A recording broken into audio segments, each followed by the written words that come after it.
All right, for those of you tuning in online, we've got a minute and a half before we begin tonight's broadcast. A minute and a half.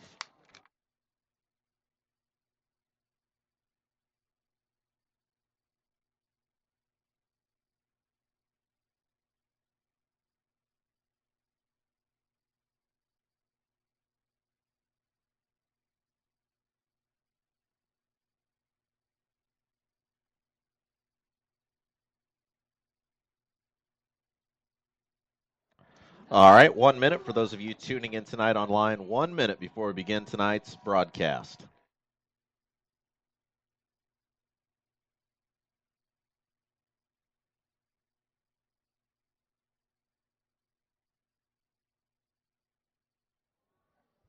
All right, we got about 30 seconds before we begin tonight's broadcast. 30 seconds.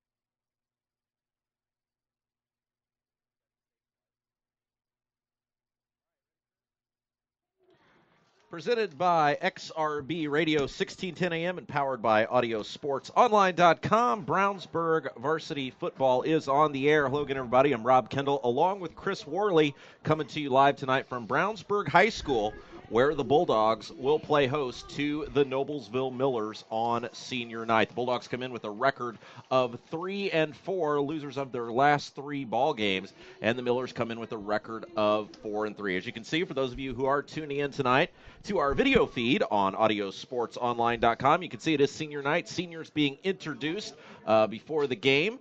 And at this time, as we go through our pregame, we'll bring in our color analyst for tonight's broadcast, the always well-informed Chris Worley. Chris, how's it going? Yes, hello, Rob. Glad to be here on this senior night. Bulldogs need a win tonight here.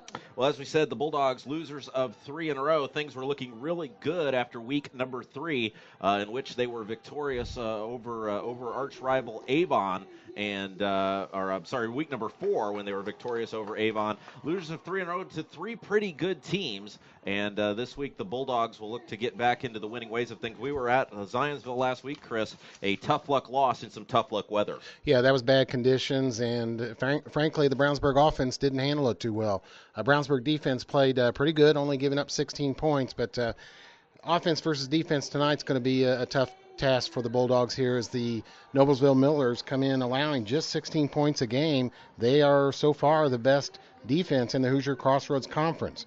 And like we said, Noblesville coming in here with a record of 4-3. Now they started off 4-1, so they dropped 2 straight. So a couple teams looking for a big victory. Of course, Brownsburg, much needed. They will be at Hamilton Southeastern next week. But the big story here in the pregame, of course, is the seniors. They are running through their teammates from out of the tunnel and onto midfield where they meet their parents here. And a good group of seniors. These seniors have been through a lot. Just 2 years ago, they were 9-0 going into sectional play. Of course, lost that big heartbreaking game to Zionsville first round of sectionals. Last year was a struggle for them. They were 3-7, and so far this year 3-4. That's why this game, Rob, they really want to get a win. Well, as you said, the Bulldogs, some bright spots early on in the season. Obviously, starting the season 3-1, and it culminated in that huge win against Avon in week number 4, and since then the Bulldogs have struggled, and mainly, Chris, they've struggled to put points on the board, and that is a trend that started really at the beginning of the second half of the Fishers ball game. They were right in it with Fishers, and against Fishers, Westfield, and then last week against Zionsville, though you may chalk a lot of that up to the rain, the Bulldogs have really struggled to score points. Yeah, no doubt. You know, they've diversified their offense before the season. It paid off, especially in those early games. We know that Brownsburg now has a sophomore quarterback, and it's important to remember he is just a sophomore, but they can throw the ball now, and they've got some talented wide receivers, so that kept the defensive load, from loading up on their fine junior running back, Tokes Akinrabadi. Now, he has over 1,000 yards already. He's had a fine season, but I'm glad the conditions here, we have low 50s, just a smattering of rain, a few raindrops, a mist, if you will. So conditions not too bad, and that should help Hunter Johnson and his passing offense in this big game tonight. Well, the Bulldogs, again, try to even the season at 4-4, and there will be 1 week left in high school football's regular season here in central Indiana. The Bulldogs are out of contention for the Hoosier Crossroads Conference, Chris, but still a chance to build as we head to sectional play, and that's when it really matters. And the Bulldogs with Avon, Ben Davis, and Pike in one of the toughest sectionals in the state of Indiana. Yeah, no doubt about it. But this is when you want to be playing your best football. Now, is Brownsburg going to get through that sectional? Probably not, but they want to finish good here, and it's always important for the seniors. And we just mentioned some of the names, some of the seniors that have been important to this team. Of course, number 3, Seth Bronger. He's come on defense this year and really had a fine senior season, leads the team in tackles. One of the captains is number 7, Clint Fink, a senior. Josh Pierce, there's another good defensive senior. One little bit of a down note for Brownsburg here tonight as far as the seniors concerned. One of their best defensive players, number 9, Brad Geilinger, injured last week, and he will not play here in his senior season. But he was on the field, met with his parents, got his due honor. So we're going to miss Brad tonight. He's a fine player. Michael Clare, Noah Devney, Michael McCoy, Bryce Toll, another senior who has played both ways, offense and defense this year, and he's going to be out injured. He was injured for last game too. Number 55, center Owen Gilbert. Jake Trout, a good offensive lineman for them.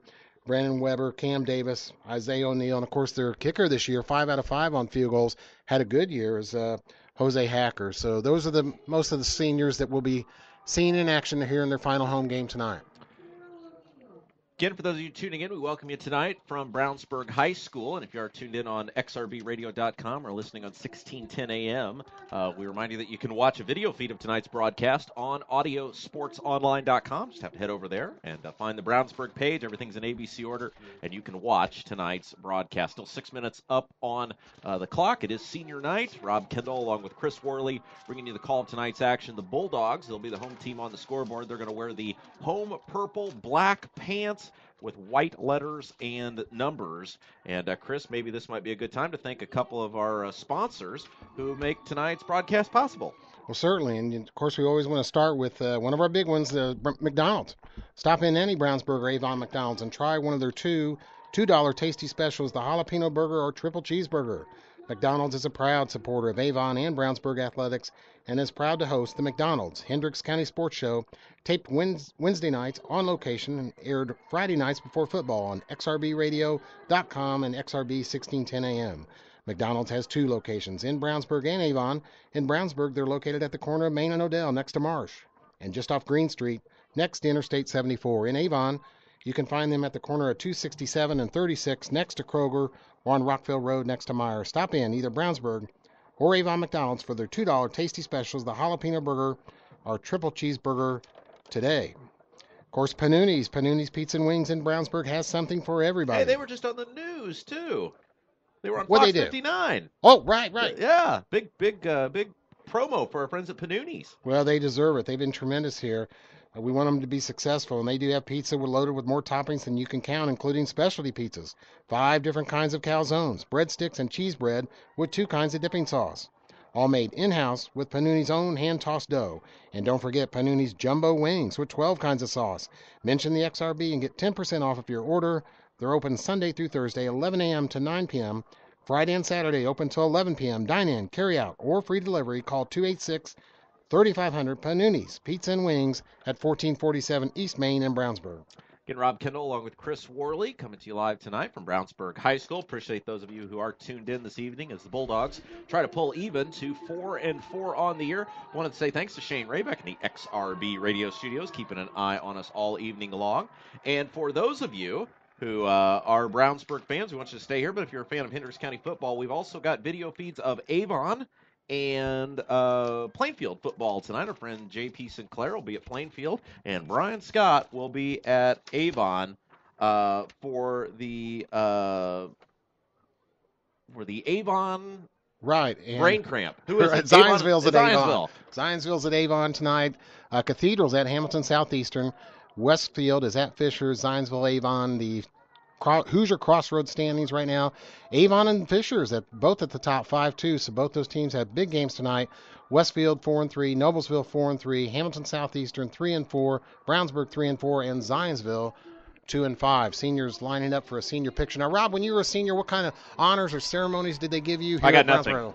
I got a rousing round of applause when my name was called to get my diploma on graduation day, and most of that came from the faculty at Brownsburg High School. He's gone. And if you doubt me, Dad is right over my shoulder. He will confirm that is exactly what happened. Right. Most of the time they tell you not to applaud. They make that big announcement. Yeah, sure, they say, sure. whatever you do not applaud. They made an exception. Do not. And it was not the parents who were violating the applause rule. It was the BHS faculty. I think somebody even held up a sign that said, "Thank goodness he's gone." Okay, very good. All right, so let's rise for the playing of our national anthem.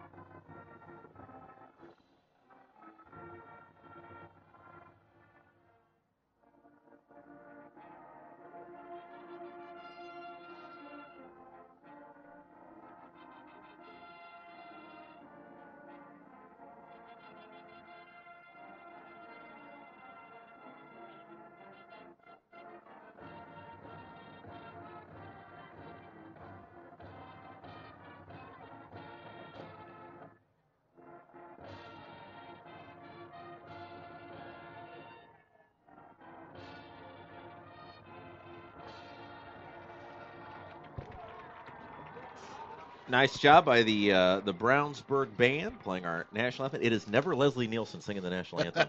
You know that? Nope. That's and I don't think it's going to be anytime. No, not anytime soon. Here, boy, crowd held down, of course, by this weather. We must have a lot of listeners at home. Right? Well, if you can sit here and listen to us, I mean, you're a joy to listen to. They have to put up with me, but okay. But anyway, it is Brownsburg Senior Night, and this draw, I believe, for sectionals is this Sunday, if I'm not mistaken. Yes, it's going to be televised. I forget which network televises that, but that is they're never going to make it as big a deal as the basketball draw, but they're trying, so that will be televised. That will be interesting. I hope Brownsburg, if they do have to play Avon, at least we know we can beat them. But Avon's really playing good. Coach Bless has that team on a big rise and on a big roll.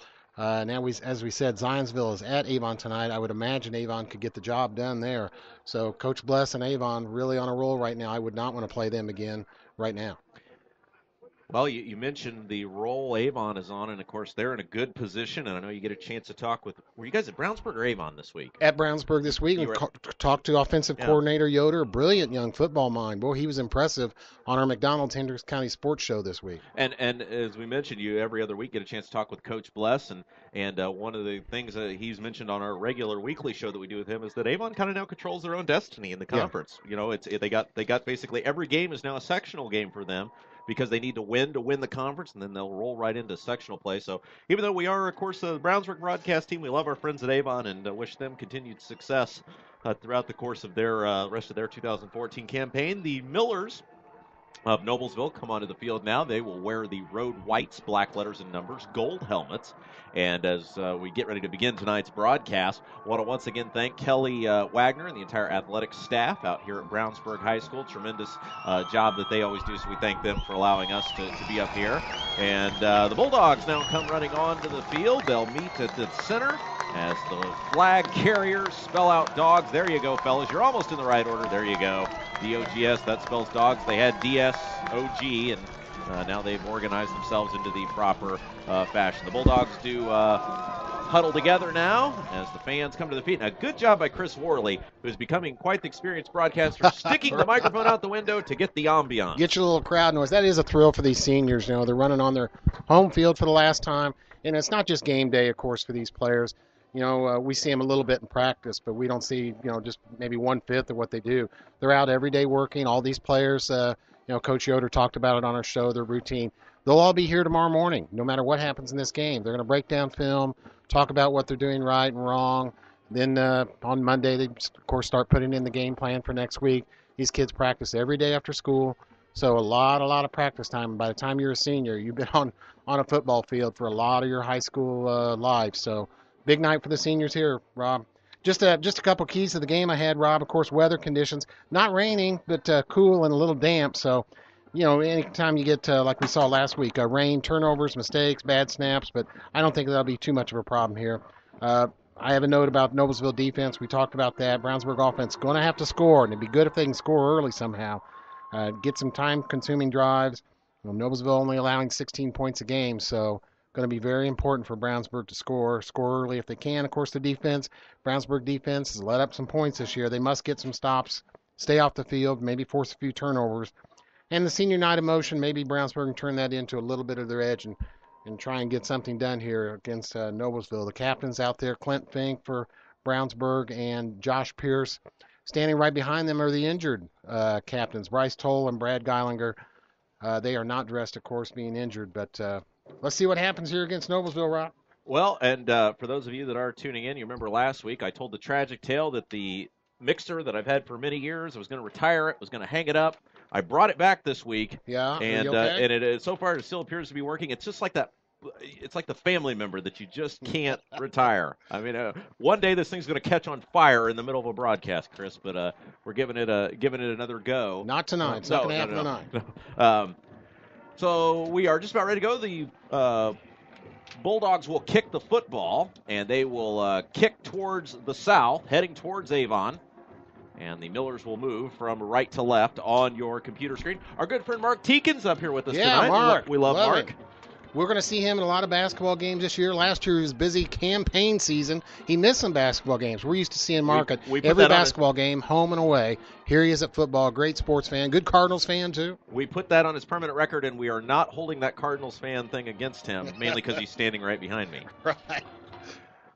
All right, so Jose Hacker will kick it away. He's a senior. He was mentioned on senior night. And the band comes to their feet. The fans, the sparsely populated Bulldog faithful, come to their feet. And we are just about ready to go. Hacker puts the right foot into it. Short kick. It'll be taken at the 10 to the 15. And across the 25 up near the 27-yard line. And that is where the Millers will start to begin tonight's broadcast here on XRB Radio, 1610 AM and AudioSportsOnline.com. Sam Hoffa made the opening tackle for Brownsburg. We'll see now.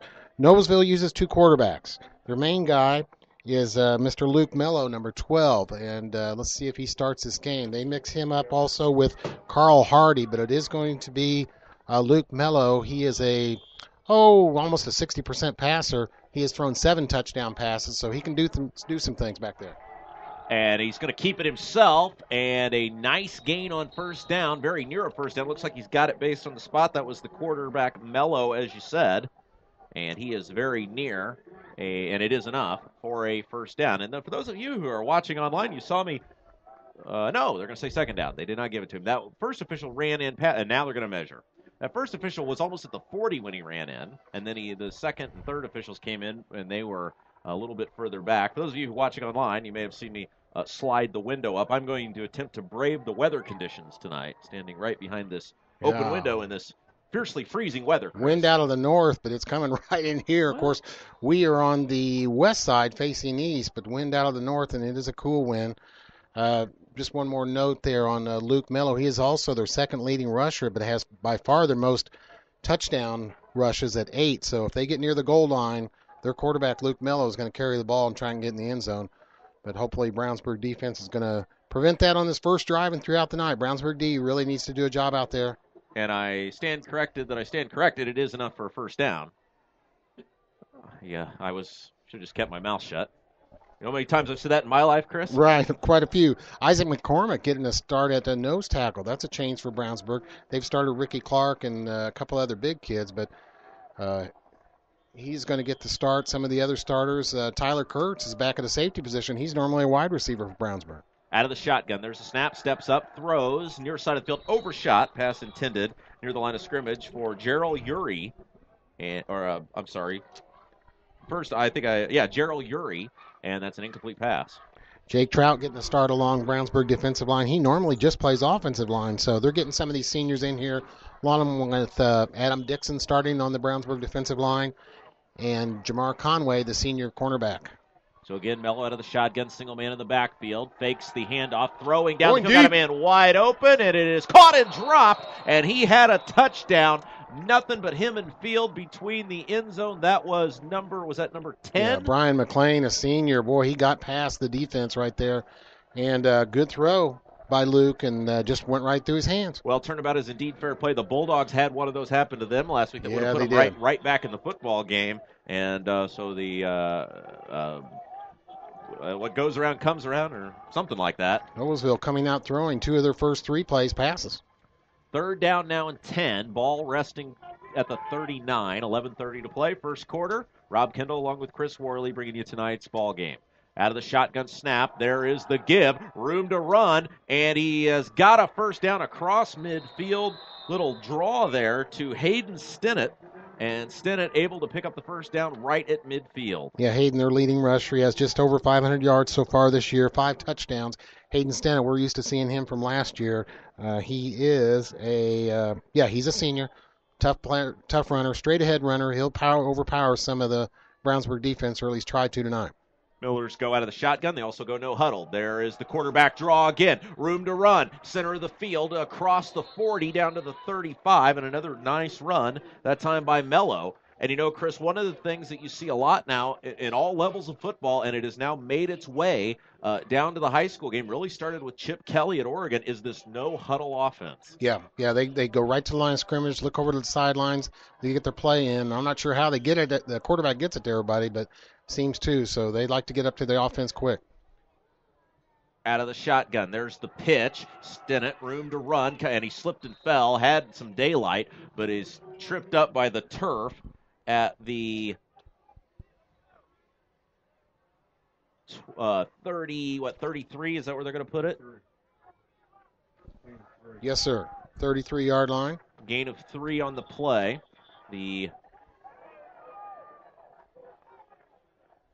One of our spotters there, Mark Teakin, helping us out. 2nd down now for the Millers, who have been basically unstopped on the run thus far. And boy, as soon as I said that, the Bulldogs sniffed it out. Gain of maybe a yard, and they'll get to the 32. So it'll bring up a 3rd and 6 or 7 with 10:20 to play in the first quarter. Isaac McCormick, a 5'11", 205-pound sophomore. He was right on that tackle, solo tackle. Isaac's had a good season. He's just a sophomore, and that's one of the things with Brownsburg defense. They've started 3, 4, and 5 sophomores in the starting lineup this year. 2 receivers wide to the right, 1 to the left. Out of the shotgun, single back formation. Man goes in motion from right to left. Snap, there's the draw again. Big hole again. Stinnett's got the first down inside the 25 down to the 21, and another first down. And boy, the Bulldogs have really struggled on these trap plays, the draws, and the quarterback keepers. Yeah, Jacob Rex, one of their offensive guards there. They opened up a big hole on the right side of that Noblesville line, and quarterback Luke was able to get through there for some good yards. I'm sorry, the running back Stinnett, but that was a good blocking on the right side of the Noblesville Miller offensive line. Well, in football, we call them dudes, and at right and left tackle, Noblesville's got some dudes. They are clearing space. Mello with the quarterback keeper again, runs into his own blocker, but inside the 10-yard line, down to about the 9, maybe the 8, and it'll be 1st and goal. Therefore, the Millers, again, we do apologize for those of you watching on Audio Sports Online. We cannot get the corner of the end zone because of the wall, so we'll tell you what happens from here on in if they go to what would be the northwest corner of the end zone. 9 plays on this drive, 7 of them runs, and all 7 runs have been for positive yardage here. This is not CBS. No, hardly. 3 receiver set, single man in the backfield. Out of the shotgun is Mello. Snap, pitch, and forced back and able to make progress inside the 5 to about the 4 that time. And let's see the number as the bodies pile up on who had the run that time, Chris. Yeah, that was a pitch. I'm not sure. We're still trying to pick up numbers. Tyler, that was a good play by Tyler Kurtz. Came across from his defensive back position, helped make that stop. Again, Noblesville quick no-huddle offense. 2 receivers wide to the right. Single man in the backfield stands directly behind the quarterback. It's a give, and he's going to walk in untouched for the score. That's Stinnett. And with 8:36 to play in the first quarter, Noblesville goes right down the field, puts it in the end zone, and they lead the Bulldogs 6-0, Chris. Yeah, I wouldn't say he was exactly untouched, Rob, but barely. He got through that line just to power, and boy, the running game really successful. A 11-play drive, 9 of them runs, really successful running game there for Noblesville on this opening drive. Puts them on the board early. Andrew Little on to attempt the extra point. Snap spot. Kick is up. Kick is no good. And this is a bit unusual, Chris. You used to see this a lot back in the old NFL days and AFL days. A 75 is the kicker. Yeah, Little number I like 75, and he is a lineman. It looks like he's a big guy. So anyway, kick is no good. 8:36 to play. First quarter, Bulldogs trail at 6-0. You're listening to Brownsburg Varsity Football on XRB Radio, 1610 AM. Did you know Nelson Jewelers in Brownsburg has been serving Hendricks County and the west side of Indianapolis with an extensive selection of finer diamonds and gemstones since 1958? Nelson Jewelers is a family-owned jewelry store specializing in unique jewelry, jewelry repair, appraisals, and watch repair. Nelson Jewelers is conveniently located in downtown Brownsburg across from the Hendricks County Bank. Visit Nelson Jewelers for all of your jewelry needs at 22 East Main Street and online at nelsonjewelers.com. A little out of the way, very much out of the ordinary. All right, so the Bulldogs trail it 6-0, and the Bulldogs trail it has been a familiar phrase these past 4 weeks. I tell you, they need to answer this. Brownsburg needs to score early. They need to score in this first quarter, and that score needs to be a touchdown. Well, broken record approach here, but until the Bulldogs show a willingness to run east to west, they're going to have a hard time because teams are just clogging up the middle and refusing to let Akin Rabadi beat them between the guards and tackles. Isaiah O'Neal is back. High kick, it's short, caught at the 35, and I don't know if that was intentionally kicked that way or not, but the Bulldogs will take it at the 35-yard line. Nice catch there by number 46, Matt Price, for the Bulldogs. What kind of a pop-up kick. They did not want to kick that ball deep, but that will allow Brownsburg to have some decent field position here, starting at their own 35, their first drive of the game. And the wind, Chris, as you said, I don't see the flags, which way it's blowing. There is no wind. Okay, that'll explain why I'm not cold yet. All right, so Johnson out of the shotgun, snap, quick drop, steps up, throws, got a man, caught, and that is taken down at the 40-yard line, a completed pass, and big hit on the play, but a nice catch by Kurtz. Yeah, Tyler, I'm glad to see that. First play of the game, a pass out to their leading receiver, Tyler Kurtz. He was covered by 2 men and got hit hard by David Corey, their senior defensive back. Tyler hung on to the ball, and that's a good start for him this week. He had a rough game last week dropping some balls in that wet conditions, but a good start on first down here. All sorts of craziness on this formation as they had 3 guys moving at the same time. Now 3 receivers in tight to the right, 1 man wide to the left. Snap, give, Akin Rabadi breaks ahead. He's up near midfield, pushed back. He's going to be very close to the first down. And that was almost like something out of the Canadian Football League, Chris, there as they had multiple guys moving at the same time. Yep, Brandon Weber, Mike Runyon, guard and tackle on that offensive line, along with starting center Owen Gilbert. Got a good push up front. Tokes had a little bit of a hole there, so that was a good gain. Now 3rd and short. Need to convert this first down. Ball rests at the 44. They need to get just inside the 45, so as you said, 3rd and very short. Johnson out of the shotgun. 3 receivers in tight left, 1 man to the right side. Snap, give, Tokes.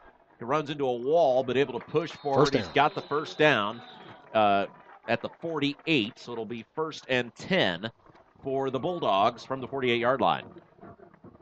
Patrick Strine getting a start there at left tackle for Brownsburg. And again, Brownsburg line there got a big push. Of course, Noblesville has some size on their defensive line. This fine defense, best in the conference. Nick Santos, 6'2", 200-pound senior, anchors the defensive line on the left tackle spot.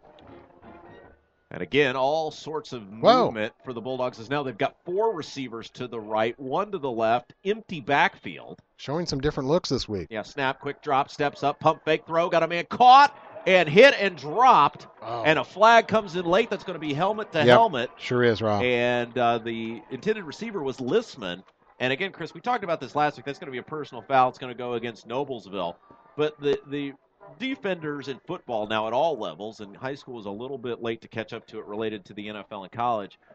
I don't know how you be a defender in the secondary anymore. I mean, you've got a guy catching the ball moving, you have no idea where his head's going to end up. And obviously this call goes in favor of Brownsburg, so we like that. But it's almost impossible to be a defender and not hit someone in the helmet. Yeah, that's right. And that was a great catch by Lisman. Now, you said he dropped it. He did, but after he got hit. But you're right, Rob. After he caught that, he was simply going down towards the field, and the Noblesville defenders, they had their heads down trying to make a play on that, and helmets collided, and the penalty. Noblesville's coach, Lance Shive, is out, and he has his hands outstretched wondering about that call. Well, there are always trends, and there are trends in football, then there are realities in football.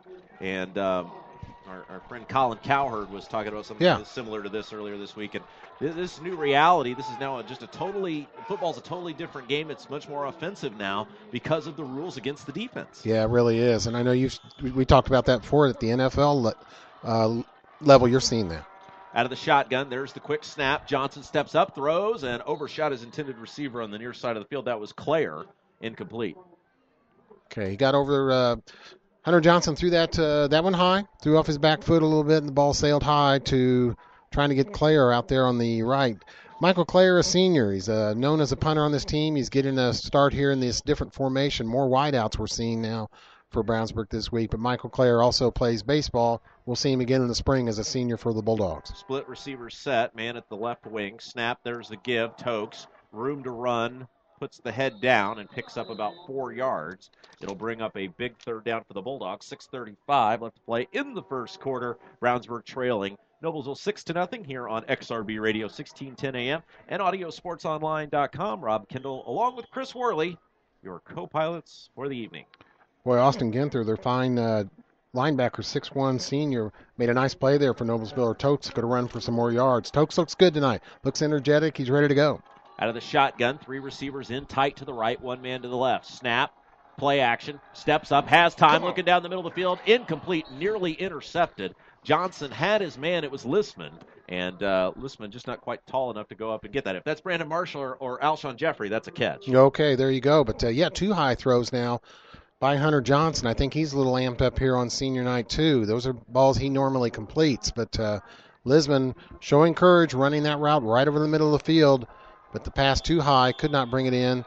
And, Rob, what are we at? Fourth down. Fourth down, I'm sorry. Yeah, fourth down. One off. So it's a big fourth down coming up here for the Bulldogs. That was third down. Yep. And Brownsburg needs to get all the way to the Noblesville 28. The ball rests right at the 35. Let's get Tyler Kurtz open on that side. 3 receivers set. Tokes the lone man in the backfield. Snap. Johnson rolls out, throws, got a man, caught. Great catch. And a first down. And look at what they did, Chris. They got Johnson in motion, moving outside the pocket, and it enabled the receiver to get open. Now we've got whistles, and we'll see what the stoppage of play is. Boy, that was a great catch by Lisman. Hunter threw that ball on a rope. That was a line drive. He had a lot of good zip on that ball, and Lisman, a tremendous catch. Of course, we love Vincent Lisman. He's only 5'8", 140 pounds, but he's a great receiver. He is a junior, so next year this will be an important night for him, but already proving his value here tonight with 2 catches. And that's another penalty on Noblesville. Yeah, 12 men on the field, or illegal substitution, I'm sorry, on the Millers. They were clapping. I'm not sure what they were clapping about. Rob, I think there were some sports when you played that you were always an illegal substitution. Well, I was an illegal man in the stands, illegal man on the field, illegal man in the press box. Well, we're glad you're here tonight calling the action on senior night. Rob. I never pigeonholed myself. Now, wait a minute. Now, they signaled it against. They sure did. Now, he must have got it wrong and was saying it was against the Bulldogs, just pointing the wrong way. So the penalty is against the Bulldogs, which will negate the first down. It's an illegal substitution, and those are the sort of penalties that coaches just go crazy over because it's not a field of play penalty. Yeah, and I know he pointed that against Noblesville. A high school referee making a mistake? Why, Rob, I'm shocked. Brownsburg going to have to punt now. Boy, they made a drive there, got down, and that would have been a first down. Boy, I hate to wipe out that great catch by Lisman, but it's wiped out on penalty. And I want to correct that. It was illegal man downfield, not illegal substitution. Okay. Clare to punt. Stands back at his own 48. Snap is good. Rugby-style kick is away. It will be caught at the 5. It'll be returned to the 10 and hit and driven down. Nice hit by the Bulldogs' number 5, Carson Gill. And the Bulldogs will pin the Millers back. 5:47 to play. First quarter, Brownsburg trails at 6-0. You're listening to Brownsburg Varsity Football on xrbradio.com. Running out of space, tired of the clutter, but don't want to part with your possessions? We've got a solution for that at Northfield Self-Storage in Brownsburg. Whether you need a little extra space or a larger space, our storage units ranging from 5x10 to 10x30 will surely take care of your needs. We also carry packing supplies such as boxes, tape, bubble wrap, and a whole lot more. Come see Northfield Self-Storage and U-Haul at 1530 West Northfield Drive in Brownsburg, open 7 days a week. Now, if you would like to engage with us on social media, oh, there's a snap as we were coming out of the break, and it's a first down for the Millers. That was Stinnett on the run, and a first down up to the 32. I was going to tell our audience tonight, if you would like to engage with us on social media tonight, we are Twitter people. We would love to hear from you. You can tweet me at Rob M. Kendall. And Chris? Worley CPW, at Worley CPW. So feel free to tweet at us this evening. Throughout the broadcast, give your thoughts. I know, Chris, you have developed quite a following as a broadcaster. Quick drop, throw, bubble screen, got a man, caught, room to run across the 40, very near a first down. And as our friend Mark Teakin and Dad pointing out, flag on the field. We got some great spotters up here tonight, Chris. This is a big help, I'll tell you. And these are sports guys. They're not just spotters. I mean, these guys know what they're talking about. Well, that was a fine catch there by Joey Heron. He's a senior wide receiver, big number 85. He's got some height on him, but then he tried to run across the middle. I'm not sure what we got. Have I ever told you my dad football story about Dad coaching football? No, I know he coached baseball. You know, Dad was a baseball guy. They tried to get him to coach football. His canned response was always, "I'll work the chains." Okay. He felt like Dad was smart. He realized if you volunteer for something right away, they can't rope you into something worse later because you already have a job taken. Yep, good idea, Mike Kendall. Okay, so that penalty did go against the Noblesville Miller, and that's going to back them up. That's going to help out Brownsburg quite a bit. Yeah, all the way back to the 22-yard line. And the Bulldogs now will have it'll be a 1st and 20. Does that sound right? Yeah, 1st and 20 from the 22. They got to get all the way to the 42. Out of the shotgun, Stinnett. And it's a quarterback draw, and the Bulldogs that time ready for it. And gain of about 2 yards on the play. Yeah, good job by Brownsburg defense there. Adam Dixon, he read that play and got him a solo tackle, but a couple other Bulldogs were in there early to read that quarterback run. Just a short gain. 2nd and long now for Noblesville. And again, as we said, Chip Kelly over the next 5 years will really go down as a visionary as the football all across the country continues to change, because as Brownsburg is going to spend a timeout, they were out of position here defensively. Now the officials say it's an official's timeout. Oh, is that an equipment problem? Yeah. I don't think it's an injury. Yeah, number 3 for the Bulldogs is down, and that is Seth Bronger. Yeah, it's an equipment problem with his helmet. They can't lose him, their leading tackler. Seth had a good senior season. And he's going to be helped off the field, but he's okay. He's walking off under his own power, and may have taken a shot to the head there. For those of you listening on XRB Radio, give you an idea of this, was you familiar with NFL-style football? This offense that Noblesville runs, very similar to that of the Philadelphia Eagles, and for a long time under Mike Shanahan with Robert Griffin, the Washington Redskins. Seth Bronger did take a blow to the head there. I don't think it's anything serious. They're taking care of him on the sideline. Snap, there's the give. Oh, boy, great run by Stinnett. Busts it to the outside, and a great open field tackle by Brownsburg's number 19, Noah Debney, and that could have been a big play, Chris. Yeah, good job there by Noah.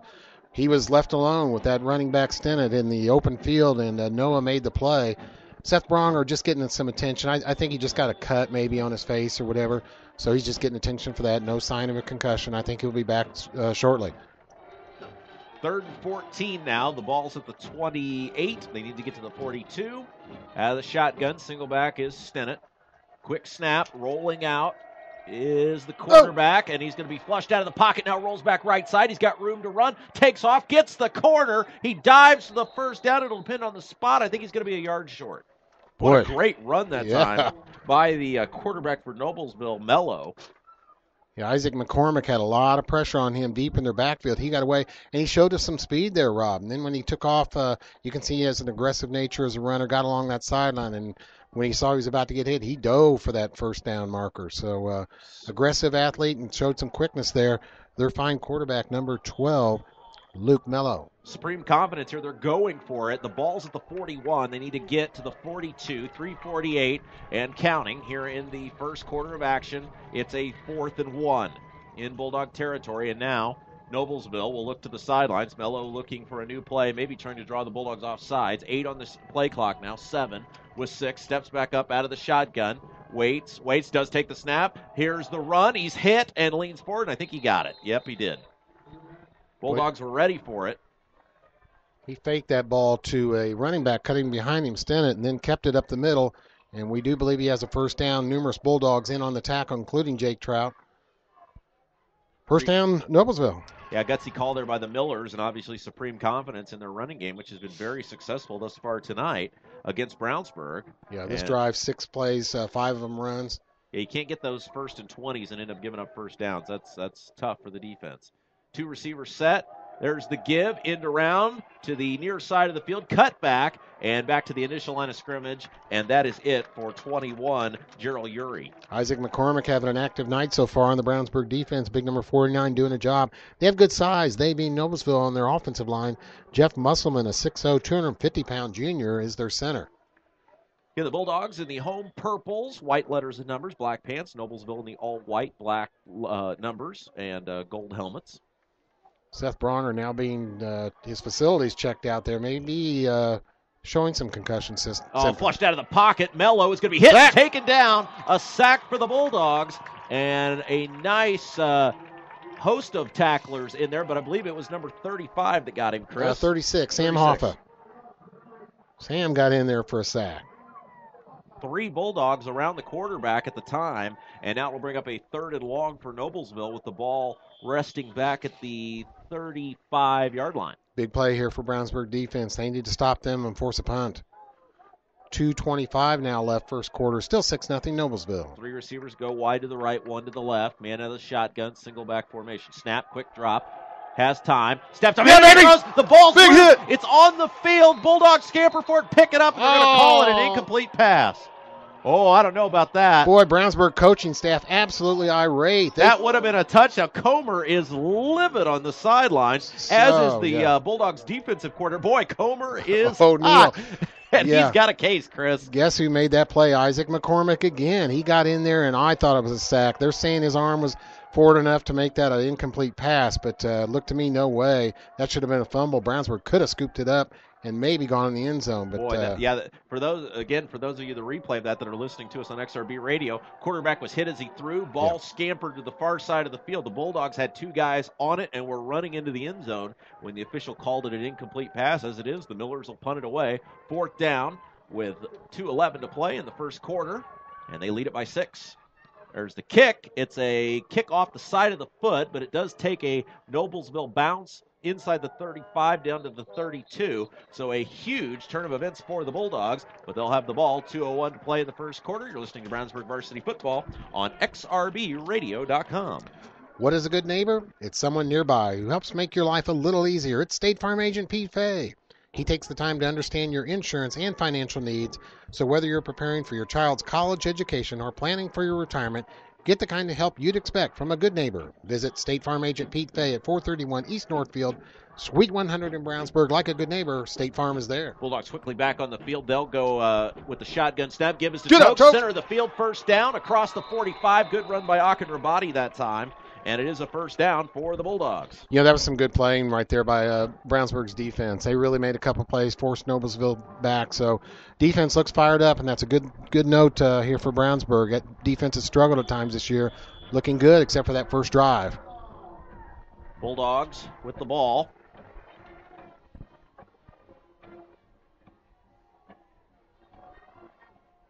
And they trail it by 6.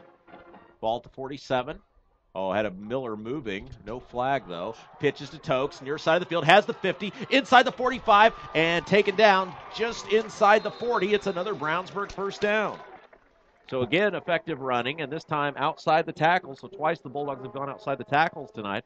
and it was the completed pass play that was called back, and this big run by Tokes. Yeah, that was, and I know you like some of that outside the tackles rather than Tokes straight ahead. He has, coming in this game, 1,162 yards for Tokes Akinrobade with 12 touchdowns. So we thought a couple games ago he might get to that 1,500 mark. He may not do that yet this year, but having a good night so far. Well, the reason I like getting outside those tackles is because it keeps the ends, and of course Noblesville in the 3-4 from pinching down. You've got everybody pinching down into the center of the field, and that's why it's there, because they're coming in and not staying home.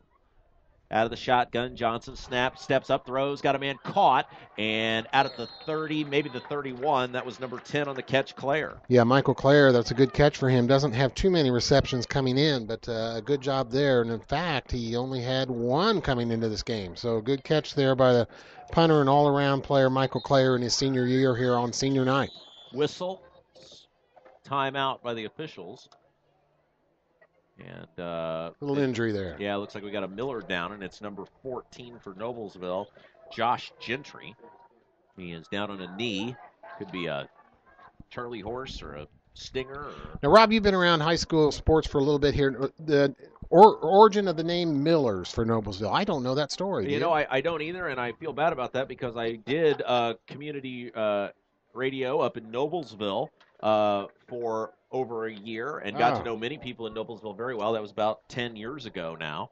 I'm going to guess that, there is some sort of local history to that. Noblesville, a great community. Hamilton County has changed so much. Yeah. And while Noblesville has had growth, it has stayed more the same than, say, a Fishers or Carmel has. With that traditional downtown, beautiful courthouse. And, right. They definitely have an older set of housing than, a more traditional set of housing than, say, a Fishers or Carmel might have. They've developed some nice restaurants, some good food service and restaurants up there in Noblesville, too, in their downtown area. Yeah, beautiful downtown. If you have not been to downtown Noblesville, worth the trip. Out of the shotgun, 3 receiver sets, snap, give. And busting ahead is Tokes. He is inside the 30, down to the 26. Mark Teakin says first down. The official agrees. And it is 1st and 10 for the Bulldogs. Tokes looking good here tonight again. He has some explosive power tonight, something we didn't see on that wet turf last week, but he is running with a purpose. Brownsburg playing with a lot of emotion so far, doing a good job here. Now they need to score here, and I'd like to do it for the end of the first quarter, but there's only 50-some seconds left in the first quarter here tonight. Ball to 26, 1st and 10 for Brownsburg. They're moving from left to right on your computer screen. Shotgun, pitch, Tokes takes it to the far side of the field, cuts it back, and boy, he ran into a wall just past the 25, and I believe that was number 35 for the Millers on the nice tackle, Austin Ginther. Yeah, we've seen him make a couple plays, several Noblesville Millers there. Defense had that covered. I don't know if Tokes could have got some more yards if he had tried to go more outside, but he kind of cut that back into the middle on that run around the left side and didn't gain many yards. Now, Dad, the astute man of the study of the, what do they call that, roster sheet, has become aware of the fact that we've talked about on numerous broadcasts that Brownsburg has a 365-pound player on the JV team. Yes, Adam Yip, and he's played a little bit. Got in for a few plays at on the varsity level here, but all right, we'll take a break. We'll continue that conversation when we come back. Into the first quarter, you're listening to Bulldog Football on XRBRadio.com. When plumbing problems arise, do you want a plumbing company with an impressive truck or fancy jingles? Of course not. You want your problem solved quickly and at an affordable price. At Westside Plumbing, we understand you want a plumber who is honest, respectful, and knows how to fix the problem. Westside Plumbing provides fast, professional plumbing service 7 days a week. When you invite Westside Plumbing into your home, be assured they'll be knowledgeable, timely, and will give your home the respect it deserves. Honesty, integrity, and respect, that's what you get when you call Westside Plumbing at 445-8399. That's 445-8399. Westside Plumbing, serving Brownsburg and all of Hendricks County. Well, the Bulldogs with a nice drive going here as we begin the second quarter. Rob Kendall along with Chris Worley bringing you Brownsburg varsity football tonight on AudioSportsOnline.com. We appreciate those of you that are tuned in, that are watching on Audio Sports Online, and those listening on XRB Radio. Come on now. Bulldogs really need to score here. Second down and 9 for the Bulldogs. They'll now move from right to left or from south to north, so it'd be, for those of you geographically oriented, from Brownsburg to Whitestown. out of the shotgun, and now they'll change, and it's an empty backfield, and Akin Rabati is back there at quarterback. He's going to take the snap. Wildcat formation snap. Give us to Tokes, and it's a false start. Bulldogs had all sorts of people moving, and that is not legal. So that's a penalty. Devin Humes getting a start on the left tackle. I'm not saying he's the man that moved, but that offensive line doing a good job so far, and Devin included in that. But, lined up. They split everybody out, and then ended up Tokes was going to take that snap. I like that we have not seen that yet this year. Yeah, so Tokes. I want to see that again. Yeah, it was an interesting play call there. And you know what that looked like, Rod? That looked like when you used to play electric football and you had that court.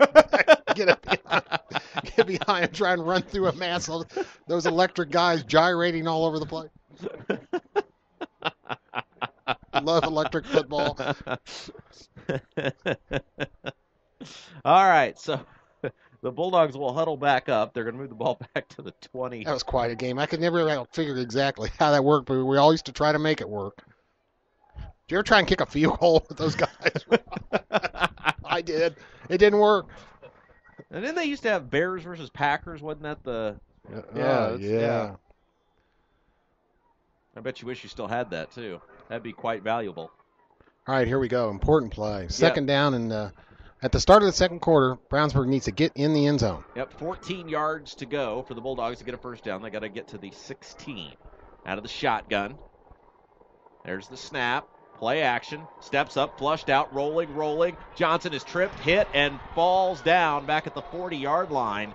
And that play was starting to develop, a broken play, but he had some room on the far side of the field, and Noblesville did a nice job getting in there to trip him up. Austin Ginther again for Noblesville made a play there.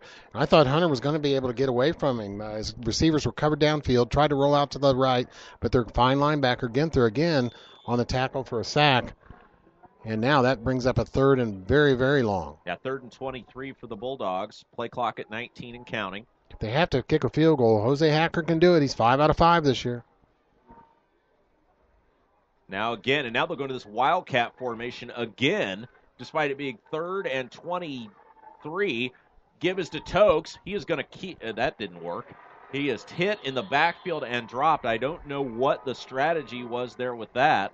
Because Tokes, I don't know if he can throw the ball or not, but you got to get 23 yards. Yeah, Nick Santos, their lineman there, Nick, 6'2", 200-pound senior, made the play. Noblesville coaching staff thought Brownsburg was in some kind of illegal formation. They were trying to get the referee's attention even before that snap, so I don't know how much Brownsburg practiced that formation in practice this week, but not successful with it so far.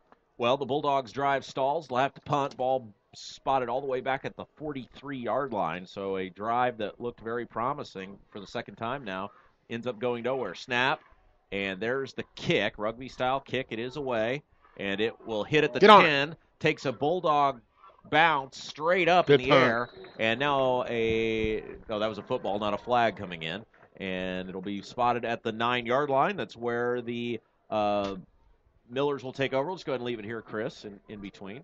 Remind everybody you're listening to Brownsburg Varsity Football tonight on XRBRadio.com. We're watching on AudioSportsOnline.com. Rob Kendall along with Chris Worley, your play-by-play team for the evening. Thanks to Shane Ray back in the XRB Radio studios, and Dad and my surrogate father, Mark Teakin, doing the spotting for us tonight.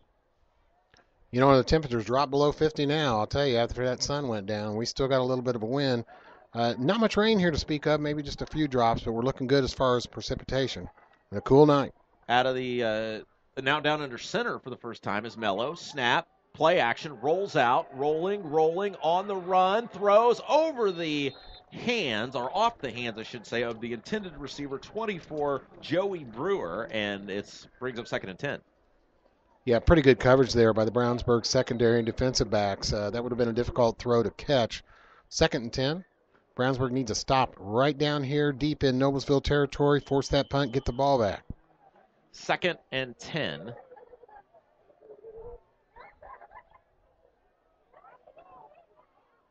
Two receivers go wide to the right. Snap. There you go. Good play. And that went nowhere. Actually lost a couple of yards on the play. Nice job by the Bulldogs, clogging up the middle of the field, and it'll bring up 3rd and long for Noblesville. Adam Dixon, number 61 for Brownsburg, in on that tackle again. He's having a good active night, of course, along with Isaiah McCormick. Brownsburg defense fired up here tonight. They're playing with good emotional intensity. Need a stop down here. 3rd and I'll call it 12, Rob. 3rd and 12 for the Bulldog or for the Millers, as Mello will stand right on the line of the end zone as he'll take the shotgun snap. Snap, steps up, has time, throws down the middle of the field, caught and dropped, and that is a clean hit, a big hit by the Bulldogs. Tyler Kurtz. Yep, huge hit by Kurtz there, and unlike the hit earlier by Noblesville that was flagged, did a nice job of hitting the guy right in the center of the numbers and jarring the ball loose. Tyler Kurtz, he's been their best wide receiver. Has not played much defense, and he did play defense last year. So he's using that experience from last year. He's been active. He's broken up several plays. This is a good move by the defensive coaching staff to get Kurtz in there as a defensive back, and now he will wait the punt from Noblesville. They don't have much respect for the Noblesville punting team as Kurtz stands at his own 30. Kick is out of the end zone. It's a high kick, pretty well timed. Good job. Is hit, spins out of a tackle, still on his feet, gets to the 40, to the 35, spins back to the 34, and he ran about 50 yards and got about 2.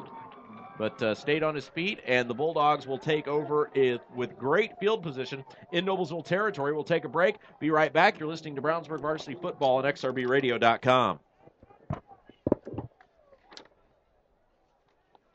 I'm here. I'm ready. Sorry, folks. Hey, Hendricks Regional Health invites you to get back to what you love. You can attend their next Joint Pain Talk Thursday, October 23rd with orthopedic expert Shane Summers. You can register very easily at hendricks.org/talks. That's hendrick.org/talks, and that is for their Thursday, October 23rd, talk with orthopedic expert Shane Summers. Well, now we've got a personal foul called against Noblesville here, Chris, and that is going to be after the play. So it is going to put the Bulldogs all the way inside the 20 down to the 18. So with 9:18 to go, Bulldogs have the ball. First down and 10 from the Noblesville 18-yard line. So let's see if the Bulldogs can get some points on the board here. A tremendous opportunity for Brownsburg. Exactly. Must do. Snap. There's the give to Tokes. Cuts his Good job, field, Tokes. and he's inside the 15 down to about the 12. And it'll bring up 2nd down and short for Brownsburg. Nice run on first down by the Bulldogs. Yeah, and good blocking up front by center Owen Gilbert. Helped spring Tokes there. Showed that power and running speed as he got up to the middle for a good gain. Brownsburg really needs to put this in here, and I think they will. They got good field position. Let's get Tokes some good carries, get him in the end zone here. They're actually going to put it down at the 11. Out of the shotgun. There's the give. Tokes hit and wrapped up. And again, the Bulldogs' refusal to stretch the field. They pinch those ends down, and it's like having 3 guys right over the guard and tackle. Nick Santos, again, their defensive lineman, made that play. And we have an injured Noblesville player. He's down at the line of scrimmage, been over his helmet touching the ground. So Brownsburg will have a chance to talk about what they want to do here. Maybe they should try and do something different. I would like a fake into Tokes into the middle of the line. Then you can go out and try and stretch that offense to one of the wide side receivers, Rob. Yeah, you're right that the Bulldogs have not done a lot in terms of they've had a lot of different formations, but not a lot of trickery to go with it, and that is number 99 for the Millers that is injured. Yeah, that's Nick Santos, and he's been active so far, so they're up and looking at him. He's still on his knees, but let's see if they can do something about getting that ball out to the sideline instead of just Akron Ravati up the middle. Both sidelines, all players now on their knees, checking out the injured Nick Santos, and he'll run off the field, so he's going to be up and looks like fine. Everybody back up, ready now for this big third down, 3rd and 3. 3rd and 3. We actually not have an Avon JV game tomorrow. I was wrong. First time ever. This is a historic moment on tonight's broadcast, Chris. It's a no broadcast. So no broadcast as far as I understand it. Well, we love Avon JV, but that 10 o'clock time is skipping. That's okay with me. There's the snap. Give us to There's Tokes. a Salt. Nope. Breaks through one tackle. He's to the 5 and taken down. Tripped and fell inside the 5. It is enough for a first down. And, boy, I'm not sure if he tripped over his own feet or if somebody got him there. It didn't look like he was hit. Yeah, he's tripped over a couple defenders' feet. Boy, that hole, it looked like it closed, and then Tokes made it open back up. Got a good run there for a first down. So Brownsburg needs to punch this in here. first and goal for the Bulldogs. Of course, no fullback in this offense, but they are going to line up somebody in front. No, okay, that's Hunter and Tokes in the backfield. Snap, there's the give to Tokes, and boy, they were all over that as Tokes leans back to the initial line of scrimmage, not much more, try to take it off right tackle, and that did not work for the Bulldogs. Of course, they had started this drive at their own the Noblesville 18-yard line. 4 plays, all runs here on this possession as they try to score here in the second quarter. 7:35 to play, first half. Rob Kendall along with Chris Worley from Brownsburg High School tonight, or it's senior night. The Bulldogs trying to get back to 4-4 on the year as they trail the Millers 6-0, but knocking on the door, second and goal from the 3. Boy, just a quick pass out here to Tyler Kurtz on this left side to be one-on-one coverage. One receiver each side of the field. Oh, boy, nearly fumbled the snap. Comes they are down, going this side. Rolling out, got a man. Call! Tyler Kurtz! Touchdown! You got a touchdown. Touchdown to Kurtz in the near corner of the end zone. And, boy, Chris, that really looked like it could have been. Boy, Teakin's making his best shot on that. If you can see through that solid beam there, you got something on me, man. Anyway, it is a touchdown for the Bulldogs as they lead it, or they have tied it now, 6-6, and Hacker will come on and attempt the extra point. Much needed. Tyler Kurtz, his 7th touchdown catch of the year, and for Hunter Johnson, his 8th touchdown pass. That was a big one. Able to capitalize on that short field position. That was important to get in, and the Bulldogs did. So for a chance to take the lead, snap, spot, the kick is up. The kick is good, and the Bulldogs, with 7:10 to play in the first half, take the lead 7-0. We will take a quick break, be back, or 7-6 lead, I should say. We'll take a quick break, be right back. You're listening to Brownsburg Varsity Football on XRBRadio.com.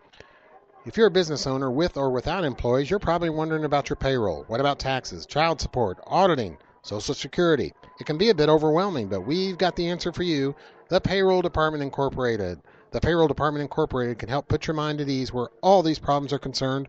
Locally owned and operated for over 20 years. Call today at 852-2568 or stop by the Payroll Department Incorporated at 701 North Green Street in Brownsburg. Well, that was a great drive by the Bulldogs. Took advantage of a huge penalty on the Millers and took the ball initially at the 18 of Noblesville and walked it into the end zone.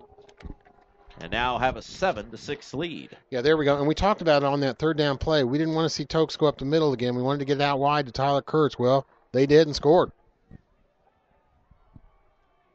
And now Brownsburg, and keep in mind, they will get the ball to begin the second half. So a one-possession advantage, at least from that perspective for them, with a chance to get the defense back on the field, make a quick stop, and get the ball back.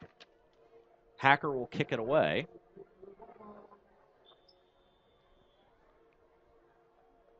Ball at the 40.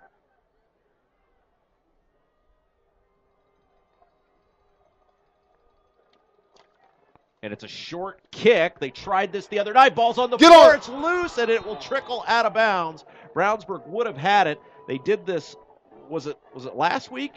They tried this same thing. Yeah, 2 weeks ago. That's right. That little pooch kick from Mr. Hacker's been successful, and they almost got that one. A couple of Brownsburg kickoff team members were down there in that area and just couldn't recover that one. Plays like that are why they call the kickoff teams, the special teams, the suicide squad, because that is just bodies flying at each other on those short kicks. And unfortunately, there is a injured Miller down on the field. The Brownsburg training staff quickly out to tend to him. And like I said, just a host of bodies flying at each other when that ball, especially, it hit the ground and was loose.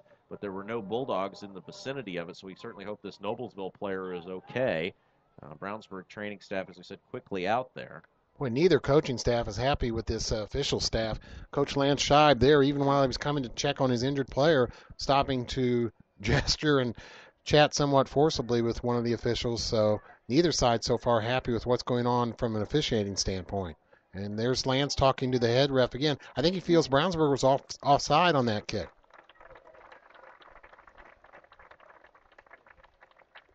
Well, Coach Scheib there rather animated displeasure with the officials, as Coach Comer had the similar response earlier. Now Coach Yoder, the offensive coordinator, talking to the officials, and here comes Lance again, the Noblesville coach, over to the sideline. He's asking Brett Comer something. And now Comer heading back towards Scheib, and this is good. This could get interesting. Comer walks onto the field shouting something at Scheib, as Scheib had walked completely across the field, said something to Brett Comer. And I played baseball for Brett Comer. He is not afraid to shout back. Right, no doubt about it. And Lance turned his back on him and walked away, but something going on here between these two sidelines. I think Lance thought that Brownsburg was offsides, but I'm not sure what the subsequent conversation was. Well, I think it may have been to the hits that were delivered, but hey, that's a loose ball. That's what you're going for there, so no fault for the Bulldogs on that. Snap, there's the give. Quarterback keeper Mello hit near the line of scrimmage, does lean forward for a gain of about 3 yards, and it'll bring up second down and 6, and I think they'll give him 4. Josh Pierce there, one of the seniors. There's a fine tackle for him. You know, we're going to see that from Noblesville tonight, where they're going to fake to Stennett. He's going to go out wide to one side or the other, and their quarterback will try and run up the middle again. He's an active runner, Luke Mello. 3 receiver set, 2 to the right, 1 to the left. Throws on the run, ball tipped up, incomplete. Nice job by the Bulldogs secondary there to break that one up. Yeah, Noah Devney had great coverage. He was running the receiver's back. No interference, too. He held off until that ball got there, but made a good play. Good defense. Brownsburg defense playing very inspired here tonight, and the Brownsburg Bulldogs lead 7-6 with 6 minutes and 30 seconds left second quarter on a cool, chilly night. But it's hot out on the field, Rob, especially between these two coaches. Third down for the Bulldogs. 5 receiver set for the Millers. Wow, pro-style set. Yep, 3 in tight to the right, 2 wide to the left. Now man goes in motion from right to left. There's the give, sniffed up and taken down in the backfield. Big hit by the Bulldogs, number 49, Isaac McCormick. And on the run that time, it was number 21, Yuri. So big play for the Bulldogs. 4th down coming up. Yeah, McCormick already. Isaiah's made several plays. He had a sack there, and we thought was a turnover in the first quarter. So McCormick, he is just a sophomore. So Brownsburg fans, you're going to be seeing this kid. He's for quite a while has started every game this year. He's playing well. So another chance for the Bulldogs to get good field position. Noblesville will kick it away from the 25. And there's the kick. Come on, Tyler. Time to run for Tyler. He's got the ball at the 30. Get up, baby. Run to the 40. Still going to the near side of the field, across the 45, and taken down at the 47. Good return that time. No flags on the play. So the Bulldogs offense will come on. 5:51 left to play in the first half. The Bulldogs lead it over the Millers 7-6. You're listening to Brownsburg Varsity Football. Let's go ahead and keep it here, Chris. Looks like they're going to come out of the... No, they're going to go ahead and huddle. So we'll take a break. Be right back. You're listening to Brownsburg Varsity Football. Nope. They are going to go. That's a professional mistake on my part, and I apologize to all the audience listening or watching at home. Out of the shotgun snap, there's the give. Tokes has it, and boy ran into a wall, breaks it free, still going, and a nice job to turn nothing into something as he's across midfield to the 48-yard line, gain of 4 yards. Yeah, and a little mix-up there between players after that run, but eventually, number 7 for Noblesville, Donovan Lynch, one of their leading tackles, was able to bring Tokes down, but not before he had broken a tackle. None other than number 35, Austin Ginther, again had the initial stop, but Tokes ran through him. 2nd down and 6. Out of the shotgun. There's the give. Oh, boy, the Millers are all over that one, knocking Tokes back to the initial line of scrimmage. And it'll bring up 3rd and 10 now for Brownsburg. Clock continues to move. 5 minutes to play, first half. Well, I'm impressed with their defensive lineman, Nick Santos, that 6'2", 200-pound senior. He's the guy who got up from an apparent injury there, but he has played very well. He is a load for the offensive line that Brownsburg to handle. Also, number 96 on their defensive line is Josh Garcia, 260 pounds at their nose guard. They have size and strength on their defensive line. 3 receiver set, 3rd down and 10. And now Brownsburg timeout. And a timeout by the Bulldogs. So this time we will step aside, take a break. You're listening to Brownsburg Varsity Football on XRBRadio.com. Panuni's Pizza and Wings in Brownsburg has something for everybody, and you don't even have to leave home. Just call 286-3500 for free delivery to Pittsboro, Claremont, North Avon, and all of Brownsburg. Specialty pizza, calzones, breadsticks, and cheese bread, all made in-house with Panuni's own hand-tossed dough. Not to mention Panuni's jumbo wings. Tell them you heard it from XRB and get 10% off of your order. Check out their Facebook page for specials. They're open Sunday through Thursday, 11 a.m. to 9 p.m. Friday and Saturday, open until 11 p.m. Locally owned Panuni's Pizza and Wings on 1447 East Main in Brownsburg. Rob, I got to talk about the Volley Dogs. Those girls did it again. They won 2 out of 3 this week. You're a nut, Chris. You're a volleyball nut. I am. I love that sport now, and I'll tell you what. They defeated Noblesville last night, 3-0. That pushes their record to 19-6. They won 2 out of 3 this week, defeated Tri-West and Noblesville. Avery Brown with 10 kills. Claire Hathaway and Brooke Gregory starred again, 3-0. Win over Noblesville last night for the Brownsburg volleyball team, the Volley Dogs. And we love Mr. and Mrs. Hathaway. They are wonderful people. Yep, great sports people. That's a great sports family. Their son played basketball last year, Kyle. Yep. Snap, quick drop, steps up, has time, throws over the head of the intended receiver. Had Listman in a crowd, incomplete. It'll bring up 4th down. And every Hathaway that's come through the school system, you mentioned them, has played some sort of sport. Yeah. And just a great group of people. Yeah, Claire's on the track team, too. She's a great female athlete. Hunter threw that ball high again. He's a little off target. He does have a touchdown pass, yes, but that's going to bring up a 3-and-out for Brownsburg, and Claire will go back to punt again. I think this is his 3rd punt. 4:30 to play. First half clock stopped as the Bulldogs now will punt it away.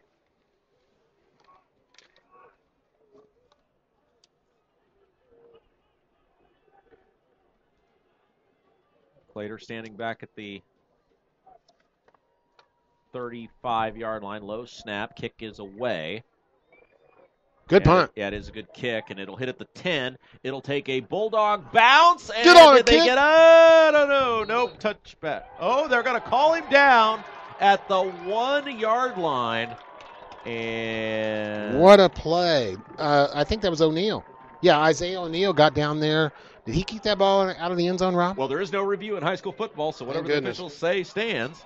His feet were in the end zone, and now the officials are going to, they're going to say he's down there. I mean, and there is an injured Miller on the play, another injury. Wow, tough night for them. Well, and that's the point, is that if the player's standing in the end zone, it is a touchback. What yardage on that punt? You said 50 yards. 50 yards on that punt by Claire, and boy, O'Neal hustled down there and got that. Rob, I want to ask you why we got a break here. How do you feel about replay in football? Of course, I know NFL's refined a little bit. I am sick of replay in college football and baseball. I know the baseball people say, hey, we're getting some calls right, but I am sick of stopping the action for these long replay. I am sick of replay altogether. If you can't do your job right, get somebody in there that can. Wow. And that is my opinion. And I'm sticking to it. And I think it's especially pathetic. Now, football, maybe you get one replay a game, I mean, it is hard. There's a lot of action. But baseball, the guy's out or safe. It's a home run or it's not. And what you're seeing in baseball now, any close play, what does the manager do? He walks out of the dugout real slow while his dugout staff reviews the play to tell him, hey, challenge it or not. So that creates an automatic delay. I think you're just going to have to get it down to, are we going to review it or not, and decide right away, instead of every close play, the manager taking a long stroll and deciding whether to review it or not. Well, and here's the deal. The umpires in baseball have been getting gradually more pathetic year after year after year, and they, instead of getting rid of the bad guys, they try to exacerbate the situation by this replay. I mean, if your guys can't get 95% of the calls right, surely you can get somebody in there that can. Yeah, I would think so. But I have no opinion on the subject. So. Thank you, Rob. I'm glad I asked. All right, come on, Brownsburg defense. How about a good old safety here? All right, Bulldogs will ball resting just at the 1-yard line. And now quarterback keeper on first down, designed to try to get some room, and a pickup of about 2 yards there, maybe 3, depending on the spot. It'll bring up 2nd and 7 or 8. And I think, they got their second quarterback in there right now. That was number 1, Carl Hardy, who took that snap and just tried to forge some yardage out of the shadow of his own goalpost. 2nd down and 7. Carl Hardy is in at quarterback for the Noblesville Millers. Snap back to pass, going deep down the field, and it is caught and dropped, and there comes the flag. Yep. So it'll be pass interference against the Bulldogs. The nice thing about high school, much like college, it is only a 15-yard penalty, not a spot of the foul. Yeah. So that will move the Millers out of trouble territory and up somewhere near the Bulldogs' 17 or 18-yard line. Yeah, that's not a bad idea because even if your receiver doesn't catch it, bad idea that play call. He just threw it up high and deep. Even if he doesn't catch it, you got a chance to get an interference call there, and that's what worked for Noblesville that time. All the Noblesville sideline wanted that call right away, and they got it. So it'll bring up 1st and 10 for the Millers with 3:40 to play in the first half. And the Millers trail the Bulldogs 7-6. Rob Kendall along with Chris Worley bringing you tonight's game wherever you're tuned in from. As one famous local announcer says, friends wherever you may be. Brownsburg coaching staff doing some complaining to these officials along this near sideline still. Football coaches are just the best because they can give the business to the officials unlike any other sport. Yeah, the sideline officials right there with them. They hear a lot. So it'll bring up a first down for the Millers. Ball to 20.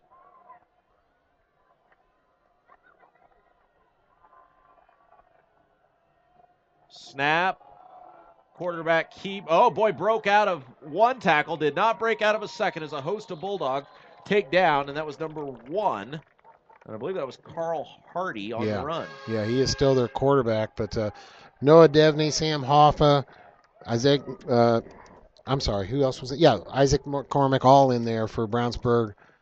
And they had that read right away, and that brings up a 2nd and long for Noblesville.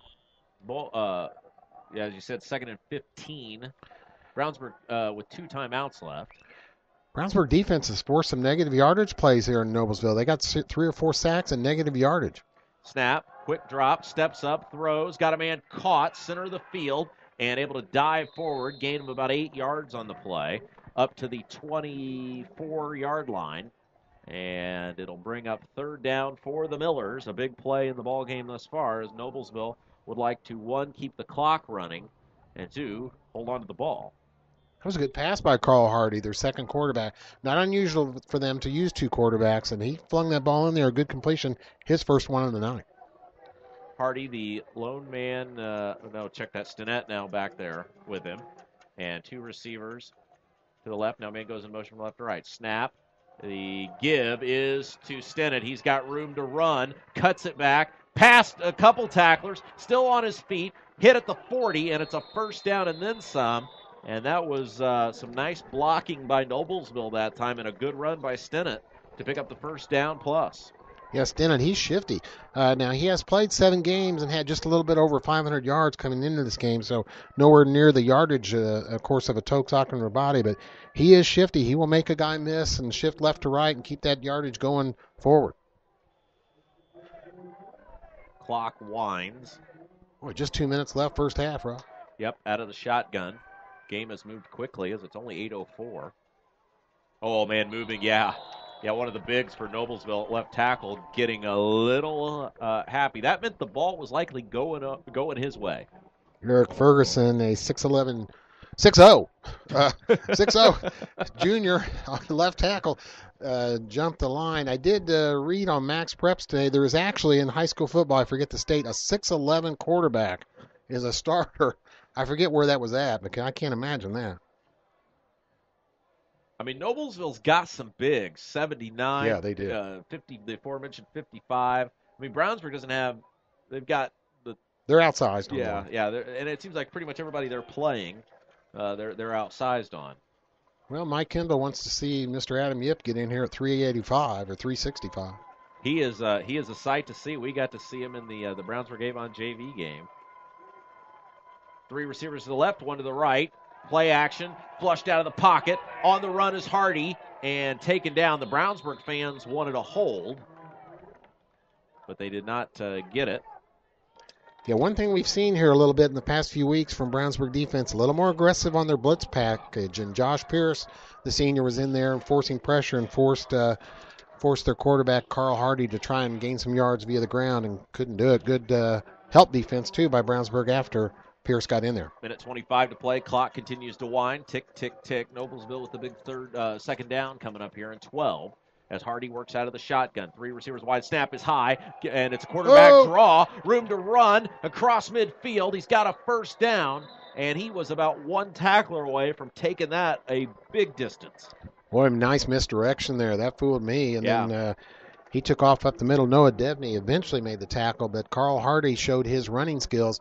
Noblesville, with these 2 quarterback systems, that looks pretty tough to deal with. Brownsburg needs to get this stopped. No score allowed here before the half. They lead 7-6. Plenty of time for the Millers as they have all 3 timeouts left. Hardy working out of the shotgun. There's the snap, and the give is to Stinnett. Breaks off 1 tackle and will be taken down by a host of Bulldogs at about the 43-yard line. Quickly a timeout called by Noblesville. So with 53.3 seconds to play, it is a timeout. Noblesville will take one as well. Bulldogs lead at 7-6, but Noblesville driving. You're listening to Brownsburg Varsity Football on XRBRadio.com. Box it, store it, and move it with Northfield Self-Storage and U-Haul in Brownsburg. We're here with storage space, packing supplies, and U-Haul trucks to help you with any size move. Our ever-growing selection of packing supplies will help protect your belongings, and our secure storage units are a great place to store your items until you need them. All shapes, all sizes. Come see Northfield Self-Storage at 1530 West Northfield Drive, just south of the Lowe's in Brownsburg. Is that section of Northfield Drive open and over there by the Lowe's now, Rob? No, well, it's open, but it's not 5 lanes yet. Okay. I know on East Northfield Drive, a lot of the paving operations are somewhat coming to a completion. We'll all be relieved of that over there, but a lot of development, a lot of infrastructure work going on right now in town. Yeah, it's that's a great project. It's about a $20 million project. The town was able to partner with the Metropolitan Planning Organization, and so the town got Northfield Drive expanded to 5 lanes all the way around for just over $4 million. That's going to be great when that's done. I mean, I know it's been a headache for everybody, but things are taking shape. We're all going to be glad when that's done. And the new part of Northfield Drive on the south side, there is tremendous way to cut through over to Green Street and 267. And I would be remiss if I did not mention both of those projects funded through the Tax Increment Finance District. Thank you very much. All right, so second down now coming up for the Millers. Stinnett. There's the give. Stinnett's got it, cuts it back. He's going to be short of the first down, and Noblesville will again spend another timeout. No, they won't. They'll let the clock continue to run. They still have 2 left, but they appear not to be using the timeout. 7 plays on this drive now, just 2 passes. So a big third down coming up for the Bulldogs, or for the Millers, I should say, against the Bulldogs. Back to pass. Hardy flushed out, got past the tackler, heaves it up, and it is incomplete. Boy, he had a man open. A Bulldog looked like he got blocked in the back, but there was no flag, and that was nearly disaster for Brownsburg as Hardy on the run off 1 foot. Heaved it towards the end zone, had plenty of distance. That kid's got an arm, Chris. He does. He's impressive. I just noticed that. He is a senior, 6'1", 165 pounds, their second quarterback, if you will. Remember, he came in to start this drive at their own 1-yard line, and he's got him down here to the 39, but he's an impressive athlete at the quarterback position, can run or pass. And the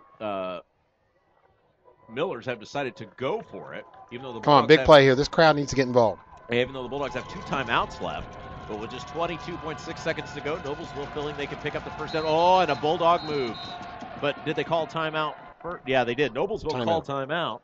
Brownsburg had a guy in the neutral zone, and maybe a disaster averted there for the Bulldogs. Yeah, and Coach Comer right out there. Is he going after the official? Yes, he is. More discussions here. Comer right out over the ball. I don't know what he said. It was just a quick something. Now he'll huddle with his defense at midfield. Yeah, he probably told him good job. Yeah, I guess so. Because as Rob said, Brownsburg may have had a man jump, but a timeout. They gave the timeout to Noblesville.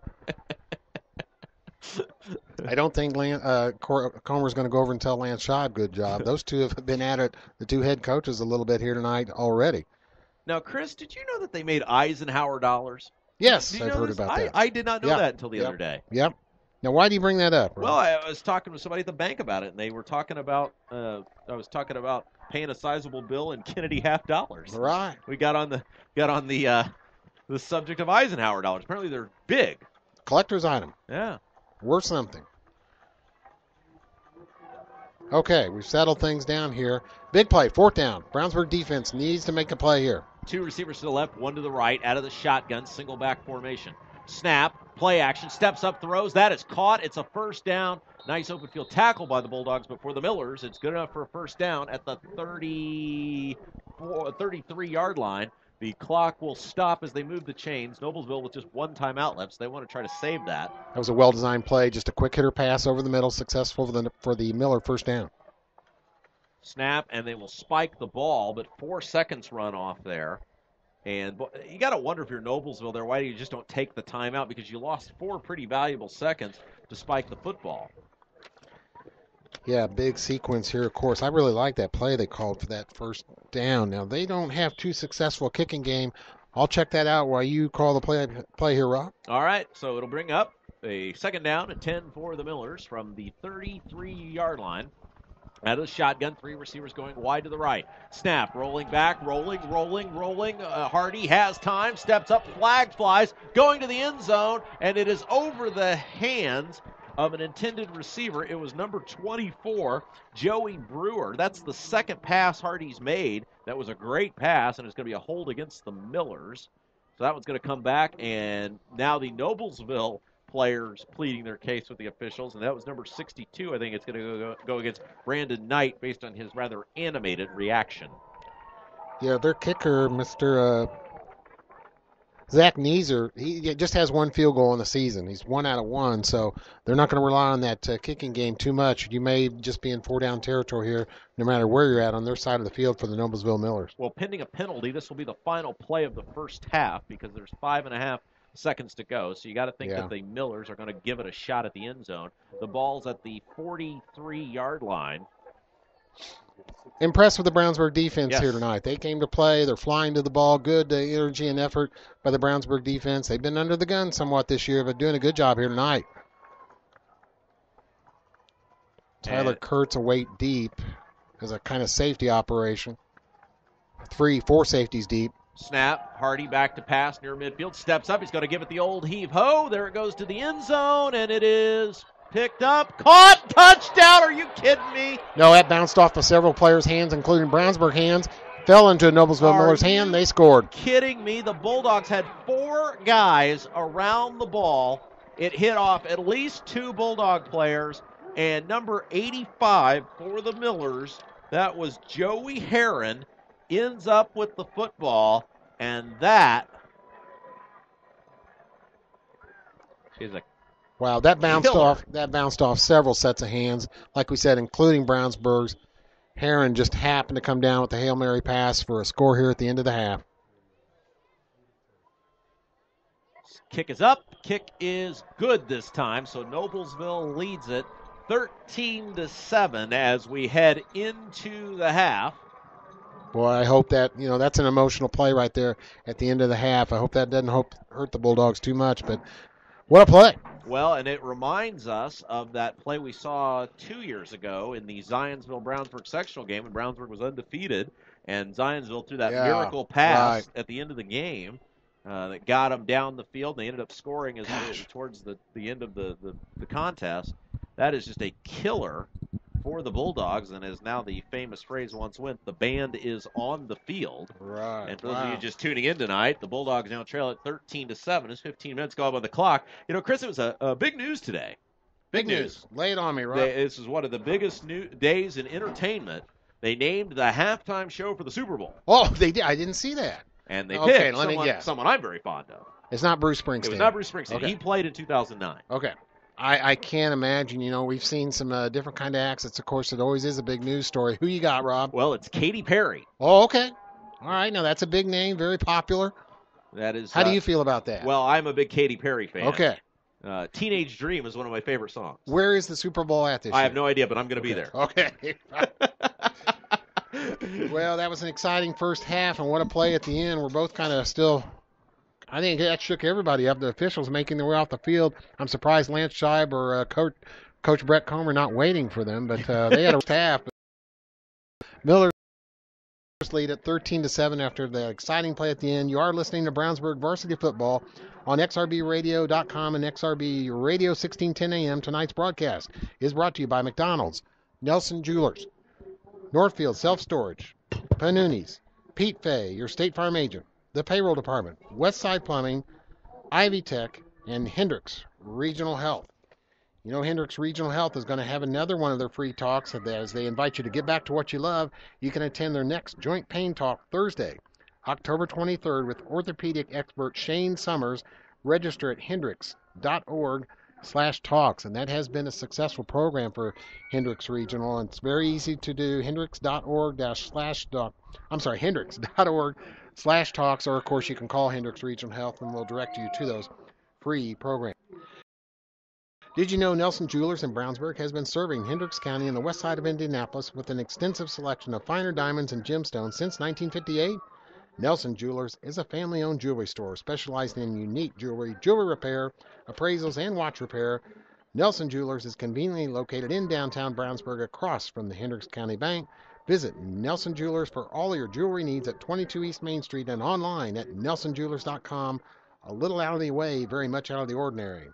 Of course, and our friends at McDonald's invite you to stop in any Brownsburg or Avon McDonald's and try one of their $2 tasty specials, the jalapeno burger or triple cheeseburger. McDonald's is a proud supporter of Avon and Brownsburg athletics and is proud to host the McDonald's Hendricks County Sports Show, taped Wednesday nights on location and aired Friday nights before football on xrbradio.com and XRB 1610 AM. McDonald's has 2 locations in Brownsburg and Avon. In Brownsburg, they're located at the corner of Main and Odell next to Marsh, and just off Green Street next to Interstate 74. In Avon, you can find them at the corner of 267 and 36 next to Kroger, on Rockfield Road next to Meyer. Stop in either Brownsburg or Avon McDonald's for their $2 tasty specials, the jalapeno burger or triple cheeseburger today. Well, tough end of that first half. Noblesville led after the first quarter 6-0. Both teams put up a touchdown and an extra point in the second quarter. And that's where we stand, 13-7. Of course, that big play at the end of the first quarter, I hope Brownsburg is not too deflated, because that was a tough one. We're going to have somebody here in the booth or associated with our booth try and get us that Avon score. Of course, Avon involved in a big game tonight. They're trying to win this conference. Avon is at home tonight against Zionsville. The other team in the big in the conference is Fishers. These teams are both 5-2, Avon and Fishers. Fishers is at home against Westfield. And, of course, the only other conference game tonight, Cathedral, is at Hamilton Southeastern. Carmel has a big game tonight. Of course, they are playing Warren Central. So we will check that out. We're getting down to the end of the season now, folks. Brownsburg, after tonight, will have one game left. They are at Hamilton Southeastern next week in Hoosier Crossroads Conference game, and that will put an end to their season, and then we'll see about the sectional draw. We'll know the sectional draw maybe this week. I believe that gets announced this Sunday, and so we'll know who the opponent is in the sectional even before that final game. But after tonight, Brownsburg is at Hamilton Southeastern next week at 7 p.m. Of course, tonight's senior night, we want to give note to all our seniors. Seth Bronger, Clint Fink, Josh Pierce, Brad Geilinger, not able to play tonight. A real shame. Brad has been such a great player for Brownsburg defense, but injured tonight after that last game. Of course, we've heard a lot from Michael Clare tonight, punting. Noah Devney's played good defense. Mr. Conway, Jamar Conway, made some plays. Michael McCoy, good senior. Bryce Toll, injured also for Brownsburg, and that's a shame, not able to play. Really good kid, plays both ways. Owen Gilbert, center. Jake Trout, Brandon Weber, Cam Davis, a receiver. Haven't seen him caught a ball yet tonight, but we'll watch out for him soon. Isaiah O'Neill, and the kicker, Jose Hacker. You're finally on your own, living in your own place, paying your bills, making your own decisions. When your decisions involve insurance and financial needs, it's nice to have a little help. State Farm Agent Pete Fay knows that being on your own shouldn't feel like being alone. Visit State Farm Agent Pete Fay at 431 East Northfield in Brownsburg. Like a good neighbor, State Farm is there. Ivy Tech Community College. The registration is now open for spring 2015 classes at Ivy Tech Community College in Crawfordsville. Ivy Tech provides quality higher education that will challenge, inspire, and prepare you for success. The advisors on the Crawfordsville campus are ready to provide assistance with admission, registration, and financial aid questions. You can begin a new career or continue your education toward a bachelor's degree. Call 765-359-0570 or go to ivytech.edu for more information. Apply now at Ivy Tech in Crawfordsville and start on your career goals. All right, so the first score we've got 27 minutes ago, Carmel 14, Warren Central 10 with 4:50 left to go in the first half. Okay, the big game. We want an Avon score. Yeah, that's what I'm looking for. Indy Star Sports not doing a lot of tweeting on the Avon game. Text Brian Scott. Well, My phone's down. I think he may be using his internet to power his broadcast, so I don't want to mess with that, but I'll keep looking. Hey, Notre Dame in action tomorrow, 3:30 afternoon game. North Carolina. This is one of those ACC games. Trap game. A lot of people not happy with that in South Bend. They want to see the traditional opponents, but Notre Dame in action. Where are the Hoosiers? I forget. I went and saw the Hoosiers last week, put up some big points, but what a lousy crowd. There wasn't 20,000 people at that game, so IU, a more exciting team. They're scoring some points. They can do some things now, but they're not selling tickets. Okay, here we are. Avon up 24-0 on Zionsville at the half. Thank you, there Dave Calabro. Good job. Way to go, Dave. 24-0. Coach Bless and that Avon crew up big. Derek Tennant, Brandon Peters, and that crew doing a good job in their defense, pitching a shutout. So Avon, that is big. If they win that game, they will go to 6-2, and will be in kind of Fishers. Where did we say they were tonight? Westfield is at Fishers. Fishers should win that game. So after this week, I see both Avon and Fishers at 6-2. Next week, Fishers will be at Zionsville. Certainly a winnable game for them. And Avon will be at Noblesville. They'll be at these Noblesville Millers trying to win a conference championship or at least tie for the top spot. But the conference championship's nice, but not so important anymore since everybody makes the tournament. And that sectional game with Avon and Brownsburg in it. Who else did you say was in that section? Oh, Pike. Ben Davis. Pike, right. Ben Davis, and Avon. Wow, that's going to be tough. The sound of Brownsburg on the field. What are they playing? Do you know? You're a music man. Well, I don't know on this one, but we have some kind of aquatic theme, of course. Look like some waves breaking over an ocean out there with the flag crew. Well, you know, it's never like Eric Burton and War Spilled the Wine or something like that. I like those old classic band songs. Yeah, I mean, you'd figure, any song that has the, long-haired leaping gnome, those words in it. I mean, how could you go wrong? Yeah. Zeppelin's Whole Lot of Love. Oh, yeah.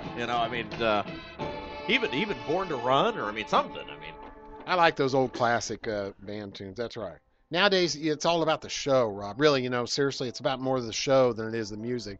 You have to have good music, but you talk about bands, of course, that Avon band, they won a lot of awards, but it's about a big show, too. Well, I heard something yesterday in radio that it's sort of like the crown jewel of radio.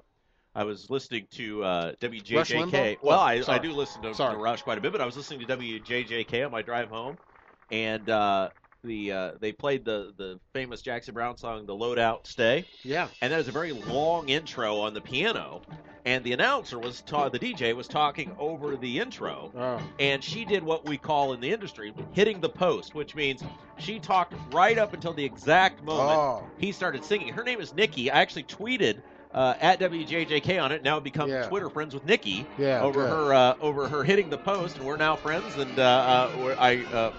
And social media is a very strange thing, but in the radio industry, hitting the post is like the crown jewel of the industry. So you stop your ad or you're talking right before now you're going to hear the lead-in music, the first part of the song, but right before the lead singer starts singing, you're hearing that music. Now some are tougher than others. You got a 10, 20 second intro. That's not too hard, but you got John Mellencamp's "I Need a Lover." That's 3 minutes. Right.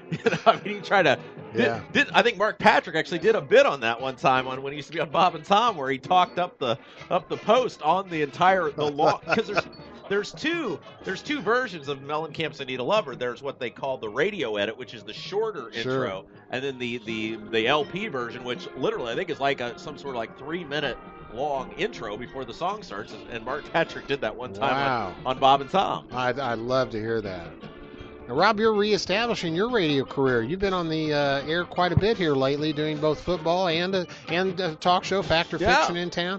You're back to doing almost full-time radio. As I have said to many people many times, I imagine at some point we will return back to radio. It's like it never leaves you. It's something that stays with you, and so I really appreciate the Fact and Fiction guys having me on last week and talk about some town business, and then let me fill in as a guest host this week. We were able to talk about local elections and all the great people that we have that that help make our local elections possible. You know, we mentioned Laura Herzog and Tammy Dooley and all the great folks at the Board of Elections, and then our friends, the Republicans and Democrats, Charlotte Martin and Mike O'Brien and all the good people at the election board. And so we talk a lot about that. So if you are listening tonight, you can head over to xrbradio.com and head over to the Fact and Fiction page and check out the October 2nd and 9th shows and hear about some great things going on in Brownsburg, and then a little bit about our local elections. So Brownsburg truly does have a community radio voice in XRB Radio. Yeah, you know, and that's one thing I love about it, too, all the online stuff.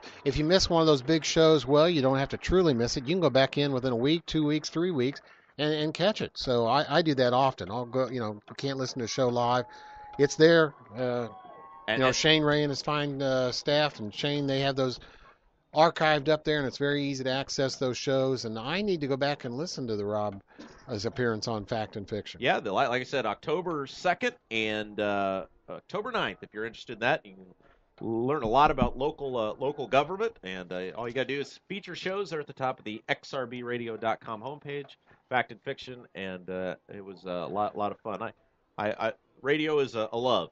Right. Now, Rob, while you're talking about that, let's talk a little bit about WXRB move to WYRZ. Want to get to an FM station, and we think Shane's going to make that happen. Yeah. Shane and his board and crew. Yeah, and they are progressing. I saw a picture that they have, I believe, brought the transmitter, the antenna, and the necessary cables. And so they are moving along. And if those of you who have not heard, a new community-based FM radio station is coming to Hendricks County, and it is WYRZ, and hopefully that'll be up here in the coming months. It'll be up and operational. You can learn more about it at wyrz.org. So with any luck, we'll be able to maybe broadcast some basketball games on FM radio. I'd love to debut it there, but also this time next year, you'll be able to listen, you know, in your car. I know that's sometimes difficult on 1610 AM, but next year, Brownsburg football will be broadcast. You can be traveling, listen to it in your car. And, you know, I know, of course, we have this on XRB, and anybody can get it on the internet, xrbradio.com, and also audiosportsonline.com.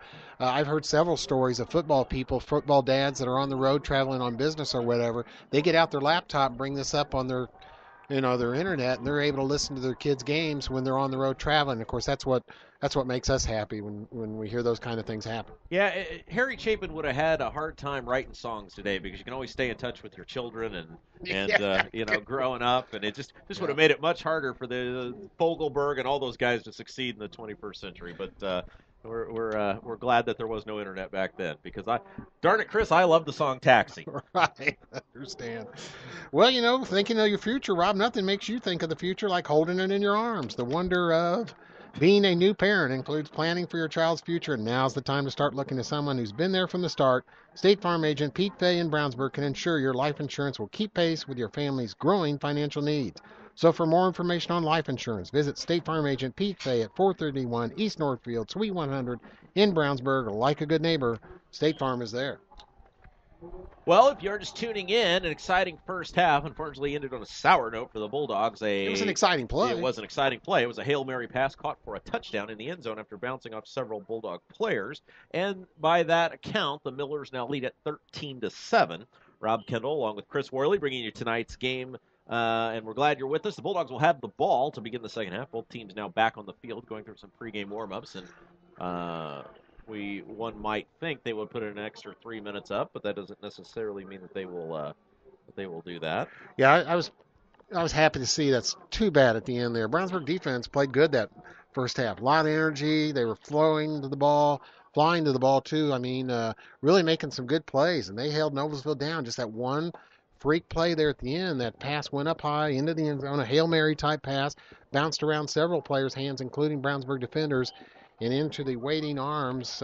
He kept his attention on the ball, made the play. Joey Heron for Noblesville, and scored that touchdown there as time expired in the first half. That was a big one. But all in all, good half for Brownsburg. They only had gotten the end zone once, but it was important. Tyler Kurtz, one of his touchdown catches on a throw by Hunter Johnson. Hunter Johnson passing just 2 out of 6 there in that first half, so not a good passing half, but one of those completions was a touchdown, so everything fine right here. Brownsburg needs to come out with a good start to this third quarter. I think this is a big game, of course, to win on senior night.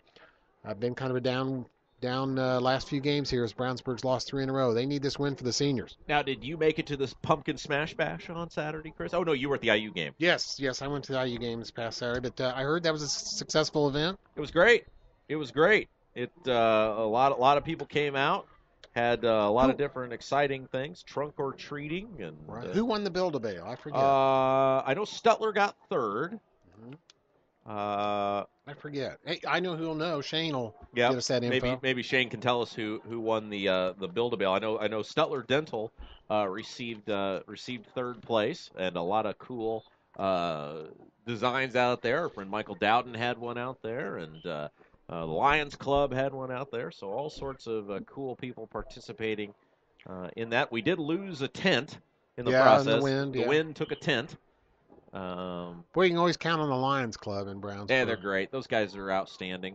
And they're held in the Bundy Lodge. Right. The infamous Bundy Lodge. And, of course, the Lions Club puts on the parade at 4th of July and helps man the carnival. And just a great group of guys that do a lot of good for the community and have for a really long time. Have you ever been to a Lions Club meeting? No, I've been to Lions Club breakfast. Yeah.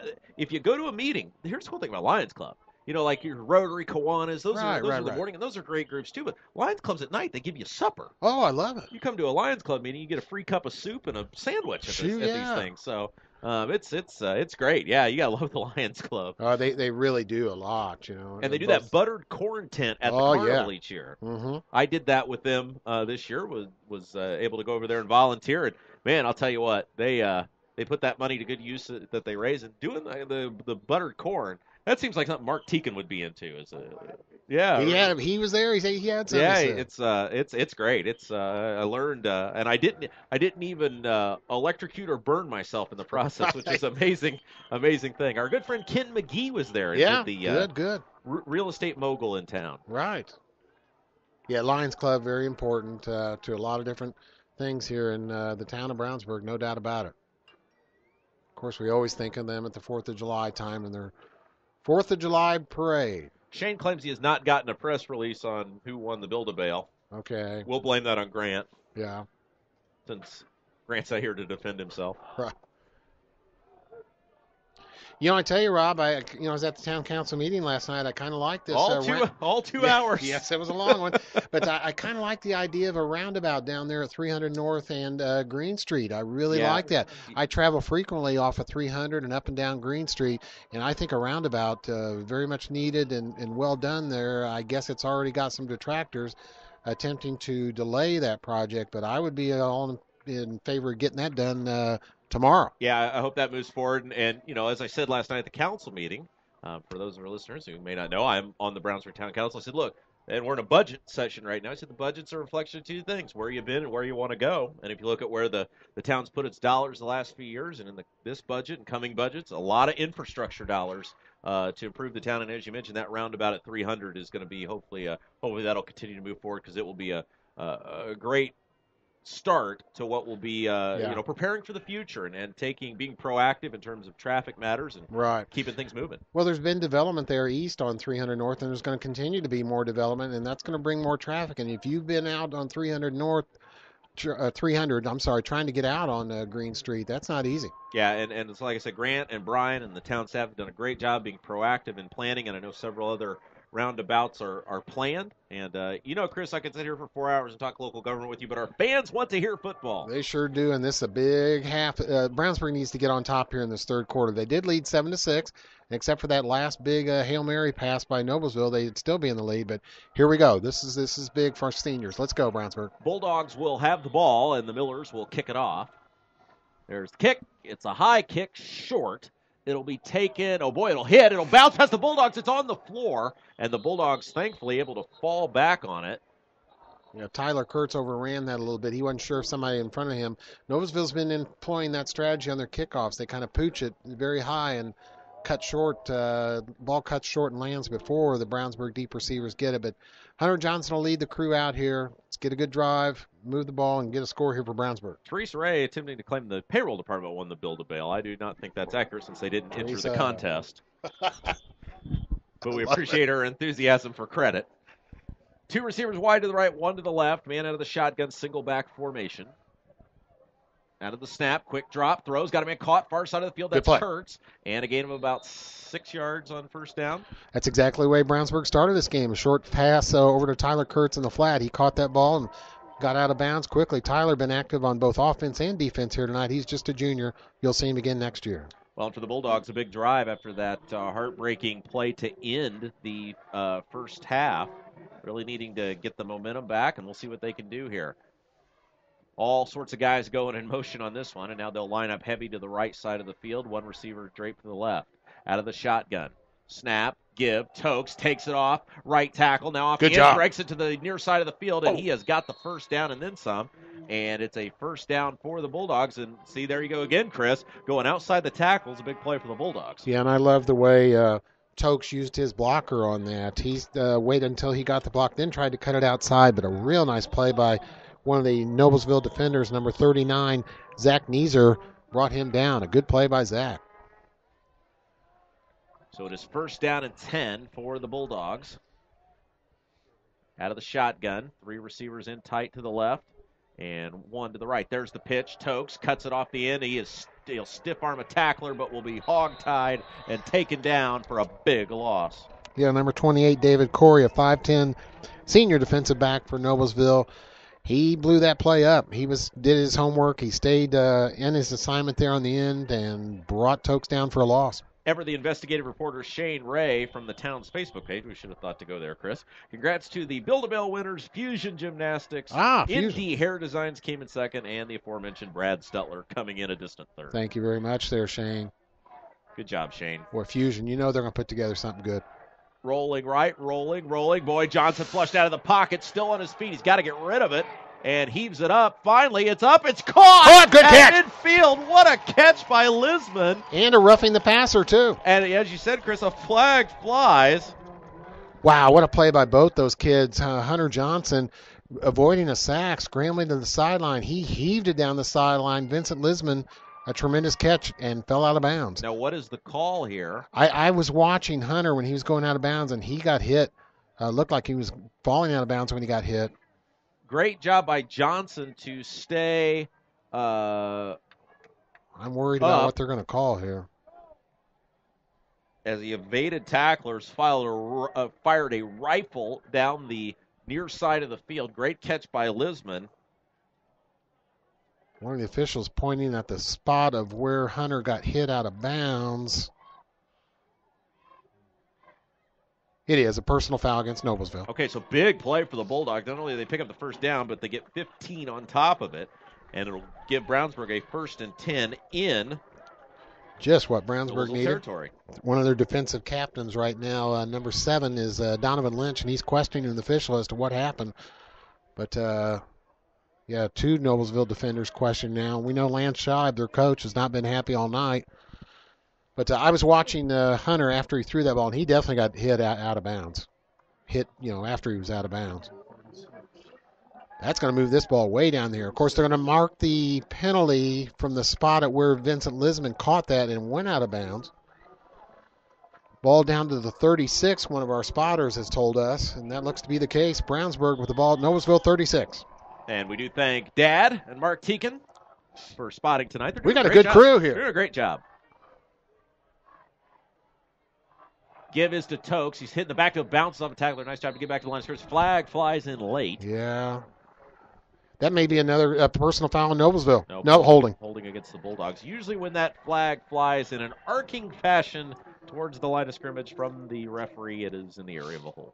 Gone a big penalty right after Brownsburg gained so many yards on that personal foul against Noblesville. Referee's quite active here tonight, Rob. And not always in a positive fashion. At least according to both of the coaches, which means they're doing a good job. If both coaches are equally angry at you. Okay, keep this drive going here, Brownsburg. 1st and 20 now. That'll bring up a 1st and 20 after the 10-yard penalty. So 1st and 20 for the Bulldogs. They'll set it back at the 46. Snap, back to pass, steps up. Boy, ball hit at the line of scrimmage. Great defensive play that time. And I think that was number 98 for the Millers who got the hand on it, as that was Logan Compton. Yeah, senior 6'0". He used all of his 6-foot height there to get up and block. That was good blocking by the offensive line of Brownsburg. They gave Hunter some time, but big number 98 got his hand up there in the air and blocked that pass. Speaking of great plays by defensive end, did you see J.J. Watts play in the Colts game last night? I know didn't he have a touchdown? Oh, it was unbelievable. He's got several touchdowns Yeah, he's got year. 3 touchdowns this year. Second and 20. Snap. Back to pass. Steps up, got a man open. It's Lisman caught. Lisman breaks the tackle. Get out, Vincent! He's going to take it to the end zone. 10, 5, touchdown. Lisman and the Bulldogs have tied it up at 13 with 9:45 left to play in the third quarter. Boy, the Brownsburg sideline really celebrating along with the players on the field. Lisman, a tremendous catch, and then he turned away from the receivers or from the defensive back who had his hands on Vince.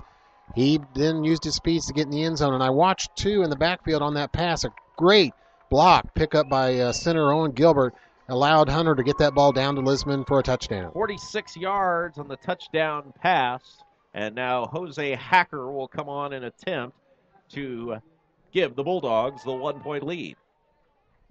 Boy, big score here to start this second half. First possession of the second half, Brownsburg scores.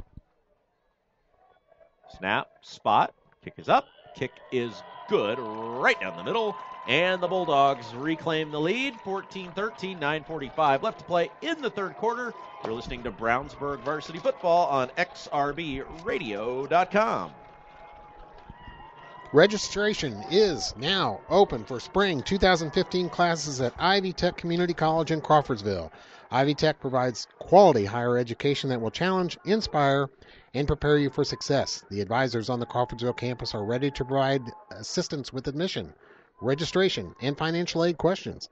You can begin a new career or continue your education toward a bachelor's degree. Call 765-359-0570 or go to ivytech.edu for more information. Apply now at Ivy Tech in Crawfordsville and start on your career goals. We are doing so much better with the spotters. Yeah, this is a better crew, Rob. Hey, I tell you what, I'm impressed with Brownsburg there. You know, these kids are playing fired up tonight. You know, they've lost 3 straight. A lot of people were down on the team. They've had some troubles internally this week. We had a player walk out and quit, but they have really come back here tonight. The defense is playing inspired, doing a good job there on that first drive of the second half, and they lead now 14-13. Bulldogs playing hard here, playing good on senior night. All right, so Hacker will kick it away. Bulldogs going to lead it by 1. And there's the line drive kick. Good kick. Sail all the way back and into the end zone, and Noblesville will take over on their own 20-yard line. So don't forget our regular season finale is next Friday on the road at Hamilton Southeastern. Chris Worley has conveniently decided to be busy that week, so he will avoid the Hamilton County traffic. Exactly, Rob.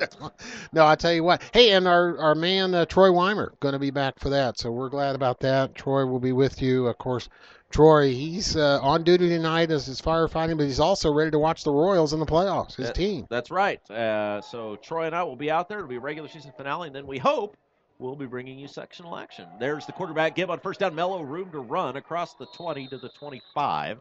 And they'll spot him down at the 26. First down gain of about 6 yards for the Millers. Yeah, Luke Mello has come on here to start the second half. He started the first half, and then Carl Hardy got in there and led that scoring drive late in the second quarter. But Mello, we've seen that play before where he fakes to runner, and then he takes off up the middle. Out of the shotgun, single back formation. Screen pass, caught near side of the field, and a first down and then some. For 21. Nice run by Yuri after the play. That is enough for a first down, and they'll put it at the 32-yard line.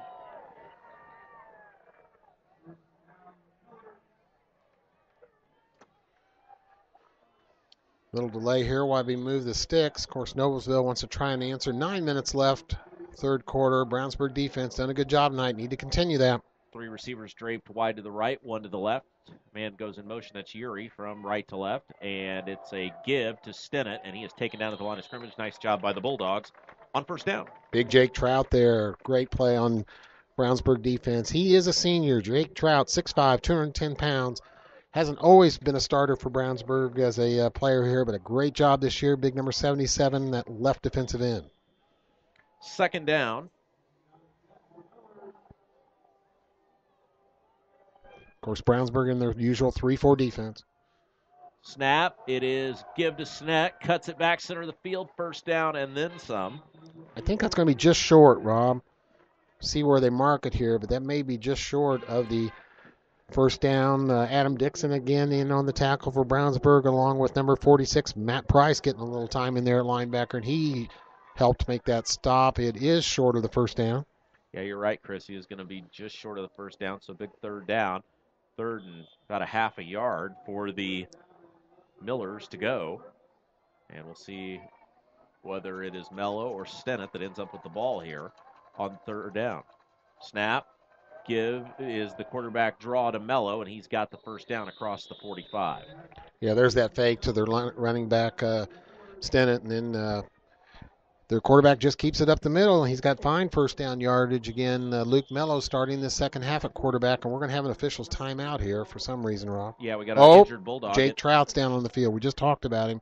Senior, hope is not injured too bad. Yeah. Starts to get up. Yeah, looks like he's all right.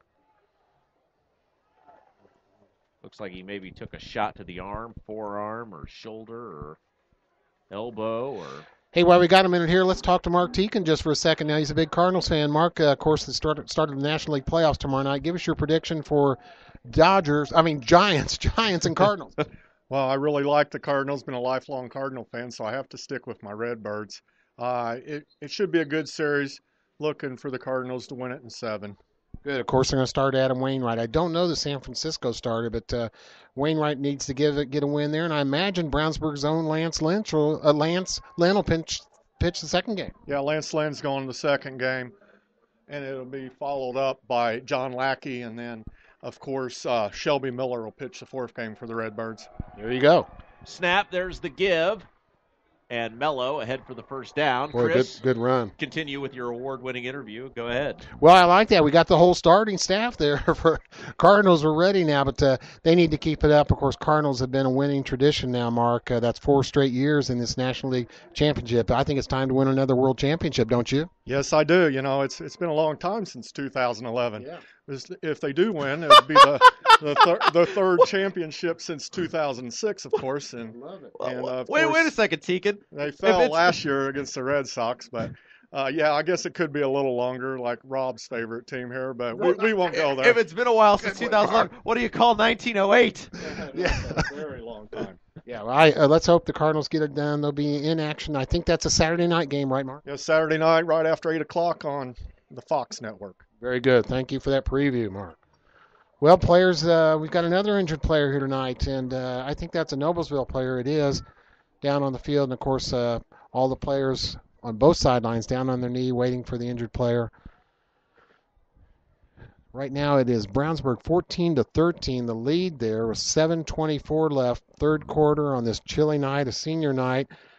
6 plays on this drive so far for Noblesville, 5 of them runs, 1 pass. They're trying to move the ball and answer that Brownsburg score. We'll try and get you that number, but he's going to have to be helped off. That's one of their tight ends and wide receivers who made a good catch earlier, and that's Joey Heron. I think he caught the pass at the end of the half. 85? Yeah, that's right. That's right.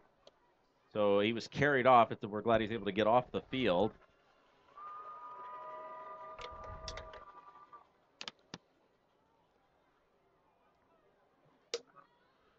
Well, Brownsburg defense needs to make a play here. Clock rolling now, Rob. All right, so the Millers are back at it. 7 minutes left to go in the third quarter. 2 receivers to the left, 1 to the right. Snap, there's the give. Stennett cuts it back, and little gain, if any, on first down. Yeah, Jake Trout is along the sideline. He's not in there right now for Brownsburg, but Brownsburg defense, that was a little kind of mix-up by the Noblesville. Their offensive players in the backfield hit each other at the same time. Big Ricky Clark, the sophomore nose tackle, going to check in now as with he's 295, which is not 365. Yeah, good size, though. He's shown some good things this year, but needs more experience. Snap, give. Stennett cuts it out to the near side of the field. And he's got space. Boy, he was one spin away from having a really big play. And the Bulldogs now will face a defensive third down for the Millers. Yeah, of course, number 4 there, Hayden Stennett, the senior. He did an impressive thing there. Switched hands and arms with the ball. You know, they tell you that to avoid fumbling. If you're going from one side to the other and you can switch arms to protect the ball, do. And he did so. Protected the ball in a fine run. Third down. Out of the shotgun. 2 receivers wide to the right, 1 to the left. They've got to get to the 34. Ball sitting at the 38. Snap. Quarterback draw, and the Bulldogs, it's going to be close. It'll depend on the spot. Brownsburg hit him, but he was able to lean forward.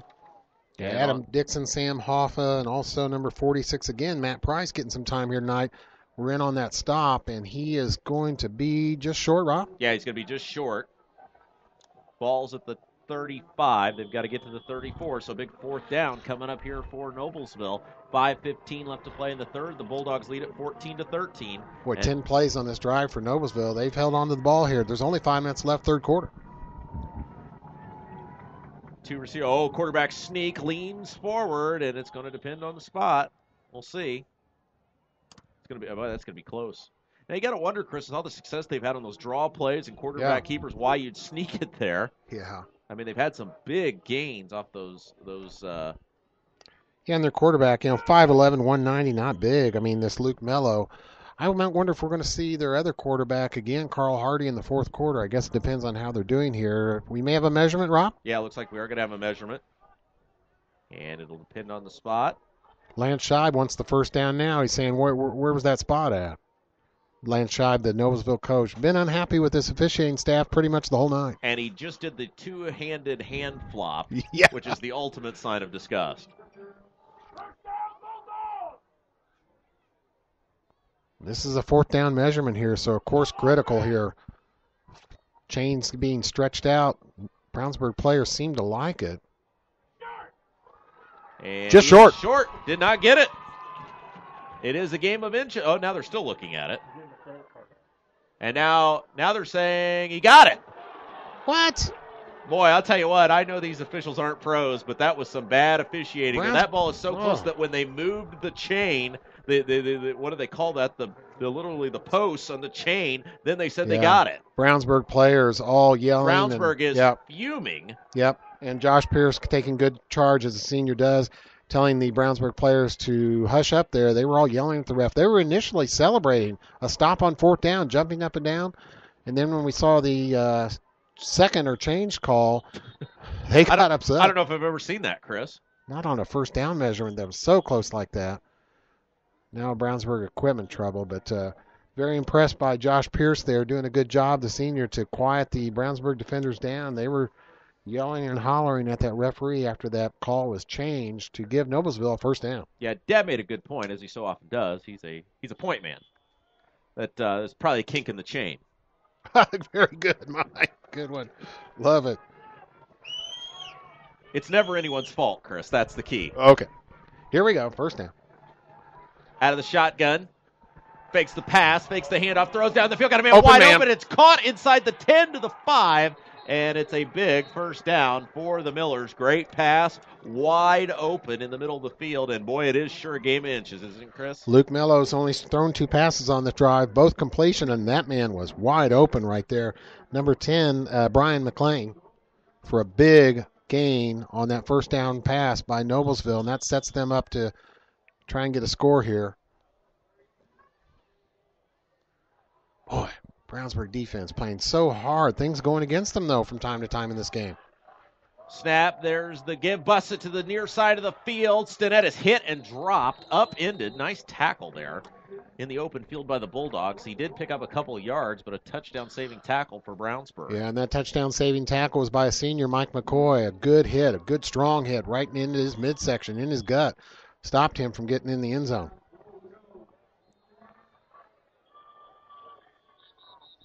We've got another officials timeout or a team? The officials timeout.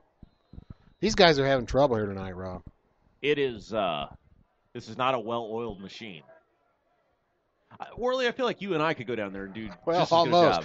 Okay, now they're going to charge Noblesville with a timeout. Although I feel like we may have trouble being unbiased, which officials are supposed to be. Look, Noblesville coaching staff saying, is this our timeout or officials? They don't know either. I saw the official make some kind of a. What do you think? Okay, they did charge Noblesville with a timeout.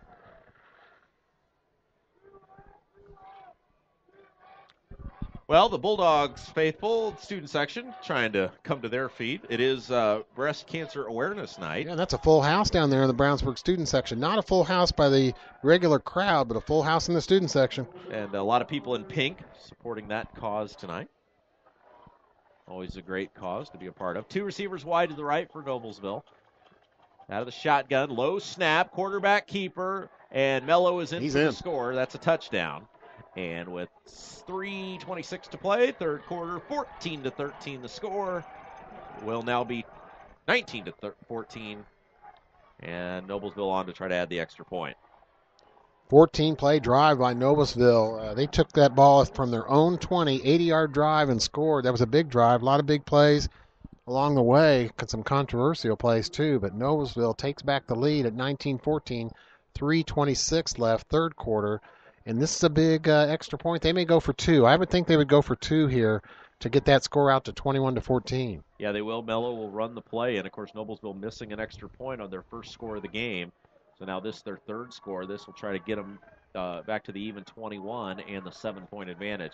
And now they'll empty the backfield, and Uri's going to go in as quarterback. Mello heads to the right side. Uri's got it. He's going to keep it, runs it across the tackle, leads in, touchdown, 2-point conversion. And the Millers have reclaimed the 7-point advantage. Uri on the run, right in there. And it was a nice dive, nice effort for the score. So we will take a break. 21-14. Noblesville leads Brownsburg with 3:26 to play in the third quarter. You're listening to Brownsburg Varsity Football on XRBRadio.com. Need a U-Haul? Think Northfield Self-Storage. Need a storage unit? Think Northfield Self-Storage. Need packing supplies? Come see Northfield Self-Storage at 1530 West Northfield Road in Brownsburg. Wrapping paper, boxes, mattress bags, tape, rope, dish protectors, just to name a few. Several different size storage units and U-Haul trucks will help you get things moved. Open 7 days a week, just south of the Lowe's in Brownsburg. We are Northfield Self-Storage. And again, Hendricks Regional Health, they do invite you to get back to what you love. You can attend their next Joint Pain Talk Thursday, October 23rd with orthopedic expert Shane Summers. Register at hendricks.org/talks. Fishers up over Westfield 35-0. Ooh, gosh. How about an Avon score? It was a sizable Avon. It was 24-0, I think, at the half. And I believe Carmel with the advantage over Warren Central. Well, I'll tell you, we've got an exciting game here. We've seen some exciting plays. Brownsburg came out, of course, that ended the half play. Brownsburg came out and scored on their first possession. High short kick, fair catch called for and made by the Bulldogs number 61. And that was Adam Dixon. And, boy, that ended up being a good result for Noblesville because it was all the way back at the 21-yard line. Yep. Yeah, Brownsburg scored first possession, second half. Noblesville, that long drive, answered it. And now Brownsburg will take over here 21-14. Anybody's game here. 3:26 left here on senior night in the third quarter. Good game, Rob. Let's get Brownsburg down the field now. They're going to have to go 79 yards here. We'll see what the Bulldogs can do. 3:21 left to play in the third. 3:26 left to play in the third, I should say. Rob Kendall along with Chris Worley bringing you tonight's action. And rolling out is Johnson. Got him in wide open, caught at the 35 ahead to the 40. And that was number 7, Clint Fink with the reception. And once again, Chris, rolling outside the pocket. Big play for the Bulldogs. The sophomore to the senior, Hunter Johnson, a great rollout, and he was right on target with that pass. He can pass on the move, and Rob's noticed that quite a few times this season. And he got senior Clint Fink in a good spot and a good catch, wide open, big gain, Brownsburg. 21-yard gain on the play brings up first down and 10 for the Bulldogs out of the shotgun. Brownsburg moving quickly. Give is to Tokes. He's across the 45 to the 46. And a nice gain of 4 yards on first down brings up 2nd and 6. Every time, Chris, they get outside those tackles, it seems like they make a good play because it lets those receivers run. It gets them in open space, and they've got some guys that can move. They've got athletes now this year, something they didn't have last year. They've got numerous weapons now. I'm waiting for Tokes to break one, though, and I think that's going to happen for too long if they can get one from him. I know he doesn't have close to 100 yards here tonight as his usual 100-yard game. Snap. Johnson steps up, has time, and over the head of Lisman on the far side of the field. And it'll bring up a 3rd down opportunity for Brownsburg. Again, we do want to thank Shane Ray back in the XRB Radio studios. Appreciate all his help. Keeping track of us tonight. Make sure we're pressing all the right buttons, spinning all the right dials. Hunter Johnson just 2 out of 6 in the first half. I've had him right now as 3 out of 6 passing in this second half. And they got us the Build-A-Bail winner, too, Rob. Hey, how about that? Snap. The give is to Tokes. Busts off one tackle. Leans ahead. Ball's on the field. And we'll see who got it. Brownsburg signaling that they have it. We'll see if the officials agree. They do. They put up a 4th down Tokes might sign. be hurt. And they've got an injured player for Brownsburg. It is Tokes. It did not look good. He went down hard, and it's a leg. Some kind of leg bothering him there. He got hit, and I think he dropped that ball almost immediately. And, boy, Tokes Akinrabadi hurting, and nobody in Brownsburg or this town wants to see that. He's grabbing hold of his face mask, and he's going to jump up, pop up immediately. Wow. Love it. Tough kid. He's going to run off. Good for him. So he'll run off the field. He'll have to come out. And it'll bring a 4th down for the Bulldogs. Let's see what they want to do here. You'd assume they would go for it. Trailing by a score. Ball just on the Noblesville side of midfield. They need a yard. It is 4th down. They got to get to the 48 of the Millers. 2 minutes and counting left to play in the 3rd quarter. Head trainer Chris Kaufman just talked to Tokes over there on the sideline. Gave him a pat on the head. He's going to be okay. He'll be back real soon. Big 4th down pickup here. Come on. And Johnson working out of the shotgun. There's the snap. And there's the give, and it's Yeah. Gill, and he's got the first down, the replacement. Yep. Carson Gill with the run. Nice job. We've seen him, Chris, in that JV game do a good job, so no surprise there. And when he's had to run the ball, his few attempts here at the varsity level, he's been successful. Now, he's not a cutter, a slasher. He's a straight-head power guy. Carson Gill, of course, his brother was a very good Brownsburg baseball player, Cody Gill. But Carson there, a nice run, came on in relief of Tokes and did a good job. Out of the shotgun. There's the snap. There's the give again to Gill. Breaks Carson it free Gill in the center of the field and a gain of about 8 yards on first down. Love this kid. So the Bulldogs now with the replacement running back in for the injured Tokes. Doing a nice job. Carson, just a sophomore. 2 nice runs by him, lining up, in that 7-yard spot behind the line of scrimmage, straightened back a quarterback, Hunter Johnson. He's there again for this play. Out of the shotgun. Snap. Give. Gill. Breaks off one tackle. Leans ahead, and I think he's going to be very close to a first down. Nice job there to slither out of a couple of tacklers. Yeah. And Mark Teakin telling me it's short, and he has a keen eye on everything. Yes, he is. Good job, Mark. Hank Davis made the stop there, and Gill comes over to the sideline, and he got a hand from the crowd. As Tokes Akinrabadi takes the field again for Brownsburg. But good job there, Carson Gill. 3 straight carries, gained positive yardage each time for Brownsburg. Well, the Bulldogs ultimately come back and win this game. That was a huge play that Gill was a part of on that big 4th down conversion. Need this first down. Out of the shotgun. There's the give to Tokes. Tokes barrels ahead. He's got the first down.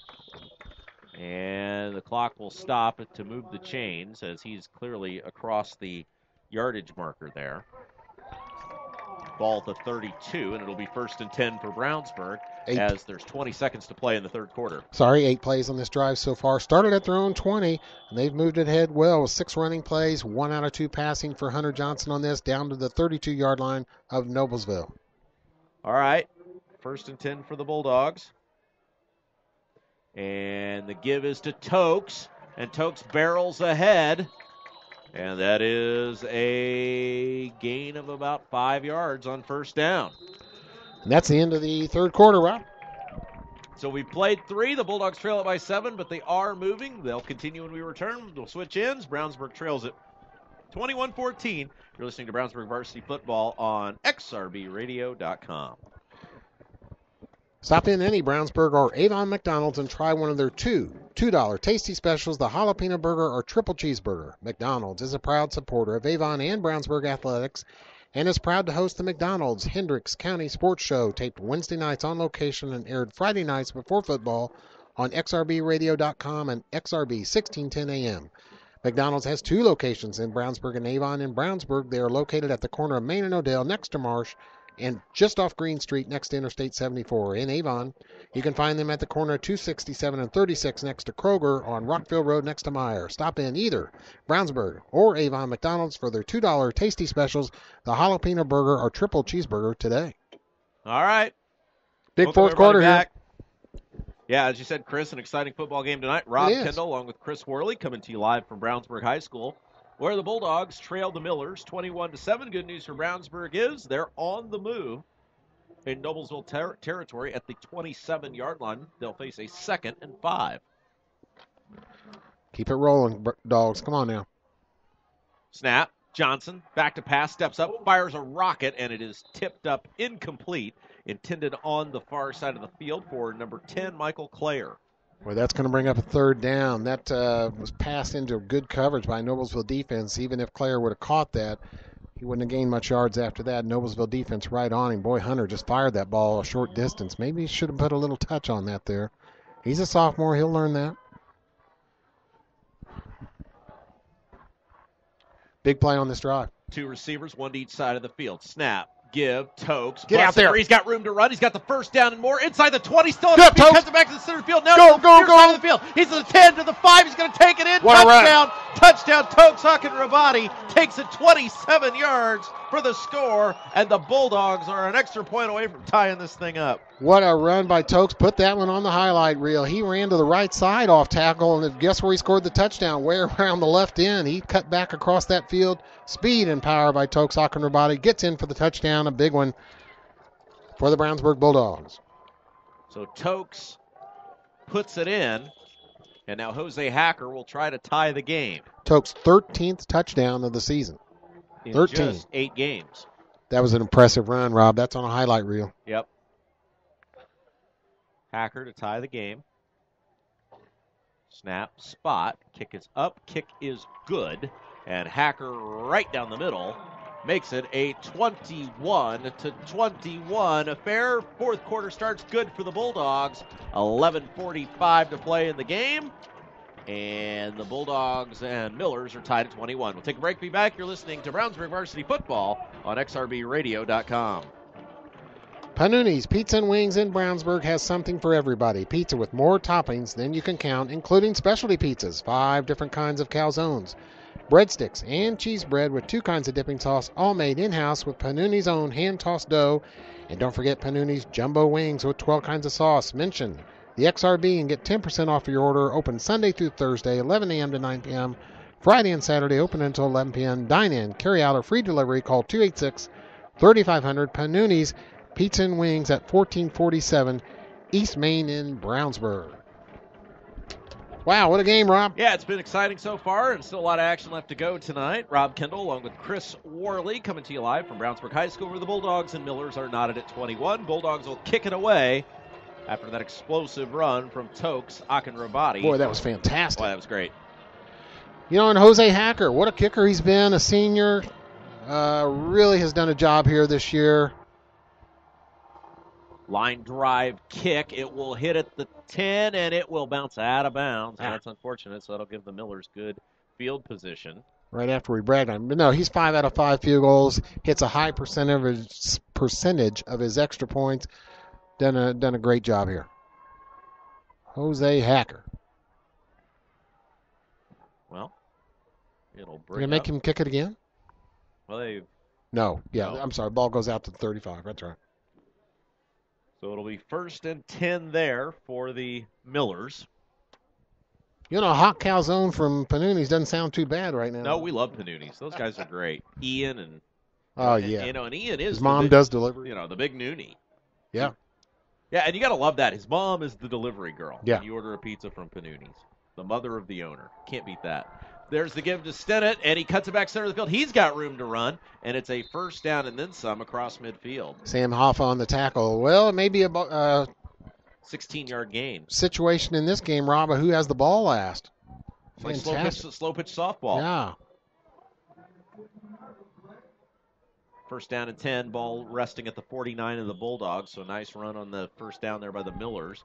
And quickly they are back in the swing of things. 3 receivers set. And new quarterback back in the ball game. Yeah, we do see Hardy come on here. Hardy is back in at quarterback, so he may take it for the remainder of the ball game. He's going to heave it up down the far side of the field, and it is incomplete, and a flag flies. That cannot be a pass interference because that Noblesville defender stopped and came back on him. And that was Brian McLean is who the pass was intended for on the far side of the field. And as you said, Chris, maybe a little bit of controversy on that one, as that might have not been it may have been both players going for the ball that time, which is not, and now the officials are going to talk about it, and they may be discussing just that, as both players were going for the ball. Yeah, one of our spotters here, Mr. Teakin, might have seen the Brownsburg defender reach up and pull his jersey, kind of pull that Noblesville receiver back a little bit. Is that wrong? We'll see here what they call. Holding against the Millers, and now an offsetting penalty on the Bulldogs of pass interference. So offsetting penalties means we'll do all that over again. Do it over again. It's like it never happened. No, wait a second. Now they'll spot the ball. Yeah.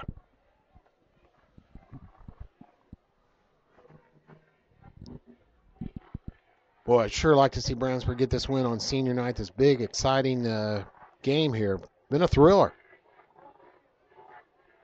Jake Trout is back in at left defensive tackle for Brownsburg. That's good to see. He was injured on the last series. Jake Trout in.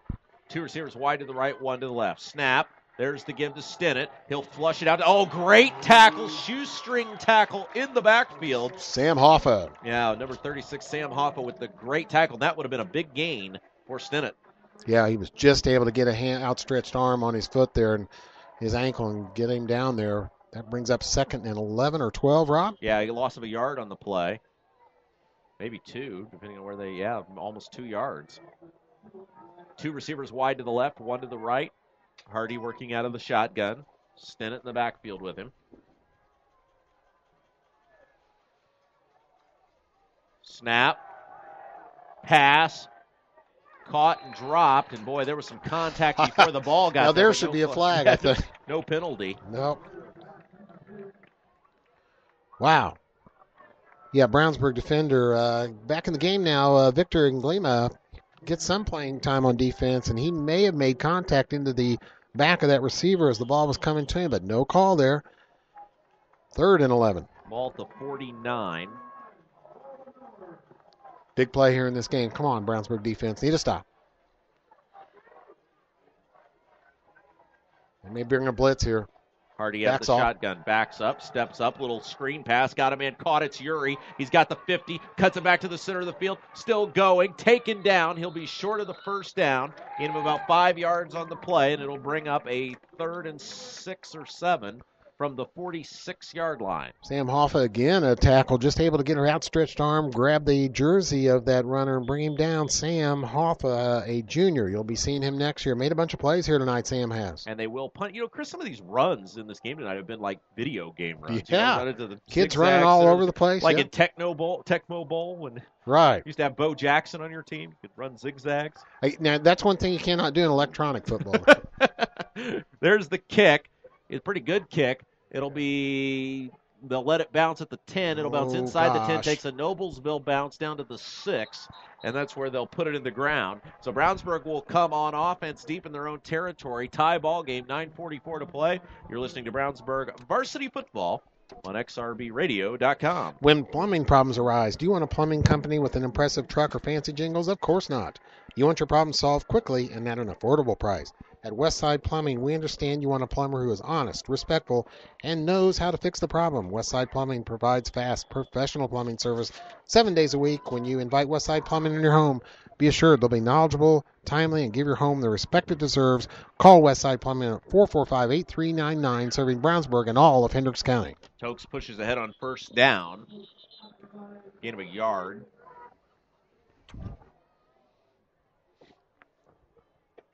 Boy, Brownsburg would have to go quite a ways here to score, but defense did their job, got Noblesville to punt that ball. Give Brownsburg Bulldogs a possession here, even though it is deep in their own territory. Vincent Lisman will come on now. He's had a good night at that wide receiver position for the Bulldogs. And Rob Kendall, along with Chris Worley, coming to you live from Brownsburg High School tonight. 9 minutes, 10 seconds to play. Bulldogs and Millers knotted at 21. Out of the shotgun, Hunter steps up, has time, throws, got a man caught near side of the field, across the field. All ball's loose. Noblesville got it back. The ball was hit and jarred loose, and it was number 7, Clint Fink, on the reception, and he was very close to the first down, but that's a huge turnover for the Millers. Boy, it really is, and that's too bad for Clint, the senior. Made a nice catch. He's made several tonight, turned up the field. He was trying to get extra yardage, Rob. He didn't want to go down, and really he didn't drop the ball. Noseville just stripped it out of his arms. Offensive coach Yoder over there trying to console Clint. I know he feels bad, but that was just stripped out of his arms. Noblesville forces a big turnover.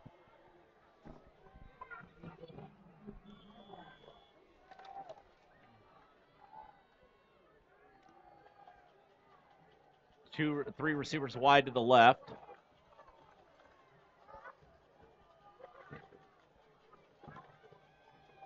Snap, give, and a short gain on first down. Boy, a good tackle right there on defense by Matt Price. That turnover, just 8:40 now left in the fourth quarter.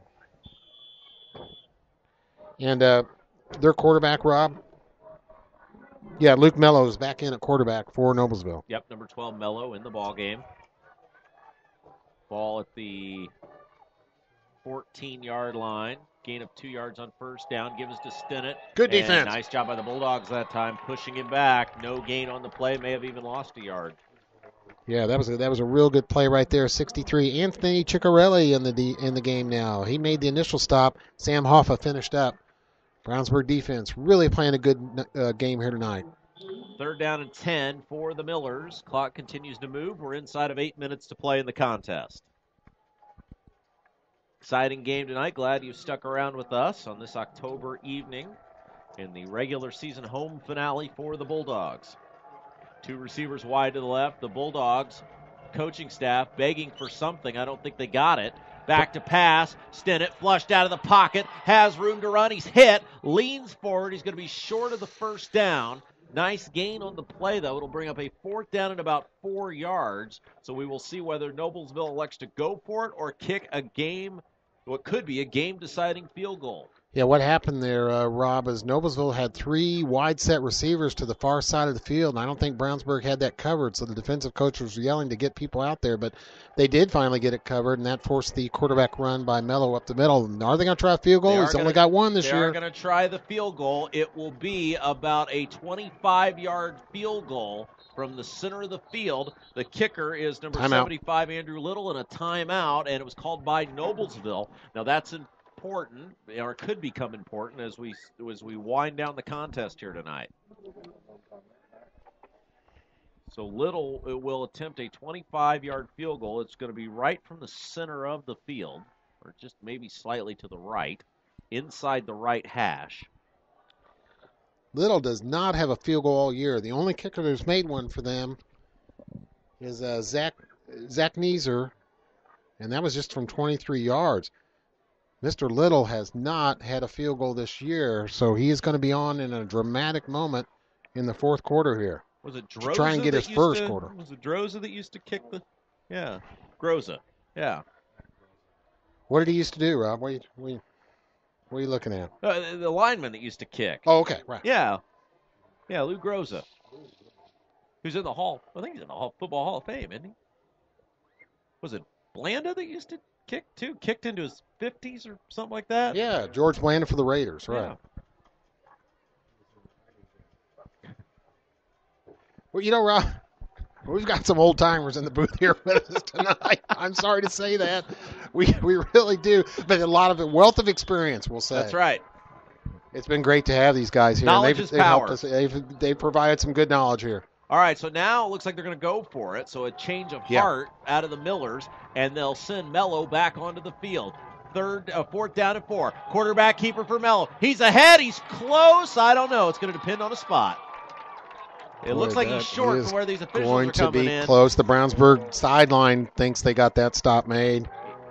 Boy, it is close. The Bulldogs' offense has run onto the field. The officials have not made a signal yet. Brownsburg's defense signaled. They signal they got him. Anthony Ciccarelli, number 63, a big stop there.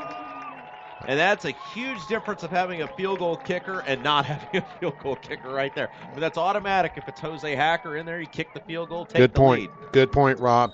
Like we said, Noblesville has only had one field goal this year, and the guy they brought on initially to try and kick that had none. So then they changed their mind, tried to run for it, did not get it. Big stop, Brownsburg defense.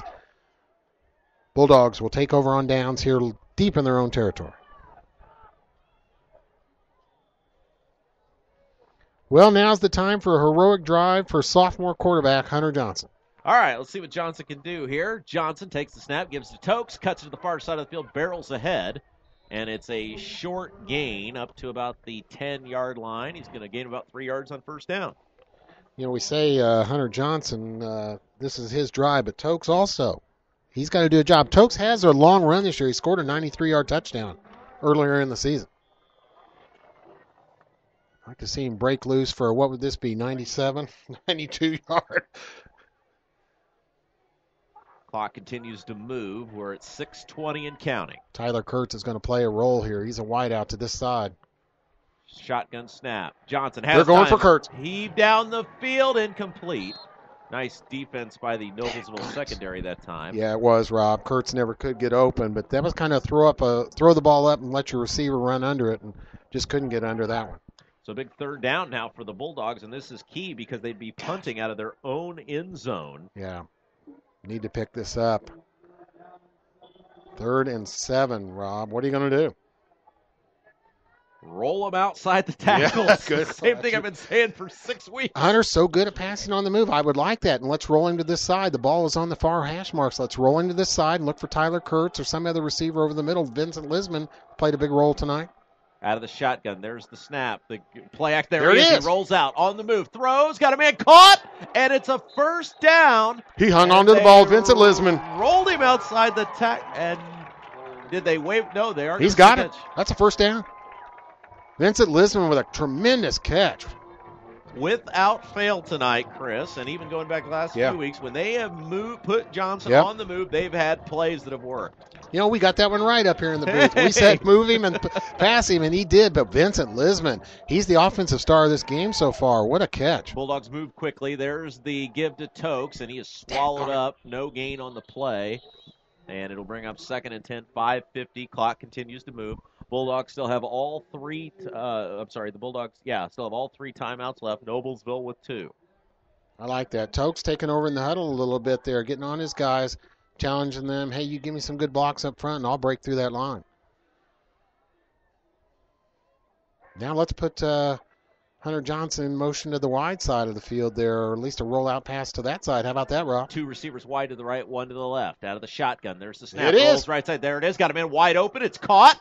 And very near another first down for the Bulldogs. Michael Clare, the senior wide receiver punter, doing a good job out there. And there's Hunter again in motion. We like that when he does that. He passes very well on the run. Got that ball out there to Clare. And he's just short of the first down. We need one of our spotters here. You know, Chris, I think this is 3 yards, I'm sorry. I think this is, a little off there. I think this is pretty clear that we should be, based on our success of play calling here, we should be hired as consultants for the Brownsburg football team. I don't think Coach Comer would like that very much. He's good at talking with me on the interviews. He's very gracious on that, but he's not going to take input from us, Rob. Out of the shotgun, there's the snap. There's the give to Tokes. He's got the first down, and he's across the 35. First down, Brownsburg, and they'll get a fresh set of downs. Injured Bulldog on the play. A lineman is down. It's number 78. Yeah, senior. Brandon Weber. Mr. Weber, I think he's going to be okay. He's holding one of his legs or his knees, and that's going to bring Chris Kaufman and the training staff on. Boy, I thought Tokes was going to break that there. I keep expecting him to break through for a long run at any minute, and would really be sorry to see senior Brandon Weber hurt here. He's a good kid, blocked on that line very well all year. He's just listed at 5'9", but 240-pound senior Brandon Weber, number 78 down. injured for Brownsburg. Wow, 5:10 left here, fourth quarter. What a game. Both all players on the sidelines again down on their knees. They've been in that position numerous times tonight for injuries on the field. Yeah, they're just pointing out that a show of class from both teams when a player on the other team goes down, whether it's Brownsburg or Noblesville, both teams do take a knee in observation of that. And that is a great thing. Yeah, we've seen that all year, and that's good. Good sportsmanship. So nobody wants to get hurt. You never want to see one of your seniors down. Mr. Weber is upstanding, but he is being held up in that position by the Brownsburg training staff. Of course, Brownsburg training staff does a good job. Chris Kaufman and his crew. They're going to have to help him off. They've got. He's going to put his arms on their shoulders.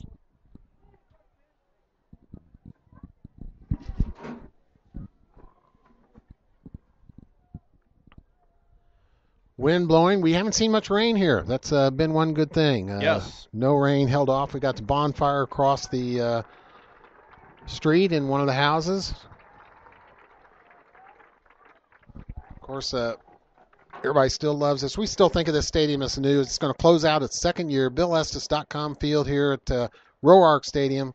The only thing they didn't do, Chris, and I don't remember the backstory of this, is they didn't keep that old sign that used to be right there in the corner on Odell, which was so long-standing associated with RoArc Stadium. Yeah, whenever you drove by, you looked at that sign. So. Yep, and I think it had rotted away or something to the point where they couldn't save it, but if I could save my mixer, surely they could save the sign. Right. Mixer's still holding in there for another game. Rob, Mr. Weber is going to walk off, but clearly some kind of foot, knee, ankle injury. I doubt if we see him back. So somebody else will step up on that offensive line, take over a tackle position. Here we go, first down. 5 minutes, clock moving. 1st and 10 for the Bulldogs from the 36-yard line. There's the snap. Play action. They're rolling him out again. There it is. Steps up. He goes down. And that slipped and fell. Boy, that's a big loss. Yeah, Hunter did. He was rolling out. His receivers his primary receivers on this side of the field, the near side that he was rolling to, were covered. So he kind of stopped Rob and tried to cut back and go the other way and just lost his footing. Clock continues to move. We're at 4:30 and counting. That was a loss of 9 yards. Boy. Trying to count Mark Teakin's fingers. It's hard in the dark. Boy, right now on this drive, you did not need a big loss like this. Let's make it up here. Four receivers wide to the right, one to the left. Nobody in the backfield. Throws. And he threw it to the wrong team. It's picked off. Touchdown, Noblesville. And that was the last thing the Bulldogs needed to happen. Interception on the far side of the field. No Bulldogs anywhere close to the football. And Noblesville has reclaimed the lead. 4:05 to play in the ballgame, 27-21. Yeah, both Rob and I kind of yelled there at the last minute. There were 4 receivers, very unusual formation for Brownsburg to that wide side. And Hunter kind of rolled that way, and he had to thread it through there and just a very errant pass. Do it right to the Noblesville linebacker, number 49. Hank Davis, he made the interception, ran it in for the touchdown. Snap, spot, the kick is up, and the kick is good.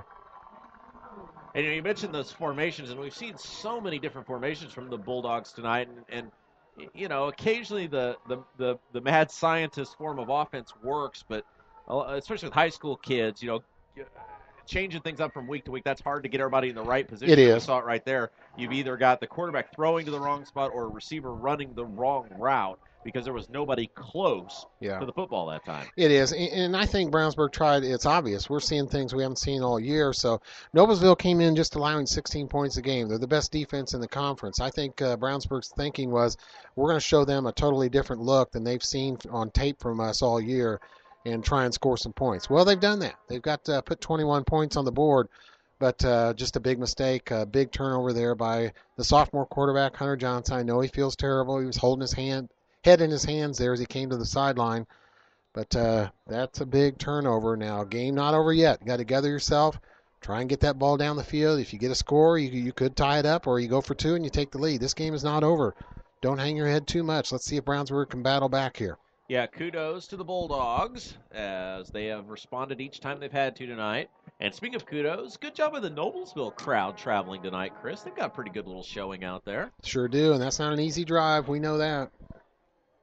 Noblesville, you know, they've turned into a big time program. Of course, they compete with Carmel up there, but Noblesville, good job. Volleyball lost to Brownsburg, though, Thursday night, and now we're on the football field, and they hold a 28-21 lead over the Bulldogs. Kickoff. There's the kick. It'll be taken at the 25, and Noblesville all over the Bulldog return that time, as that was number 10 for the Bulldogs, Claire, with the catch.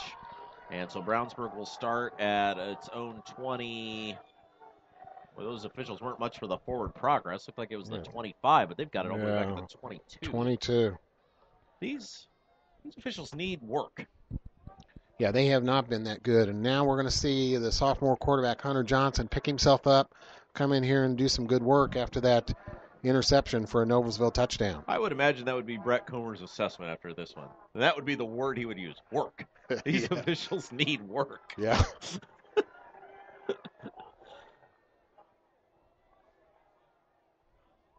Three receivers wide to the right, one to the left.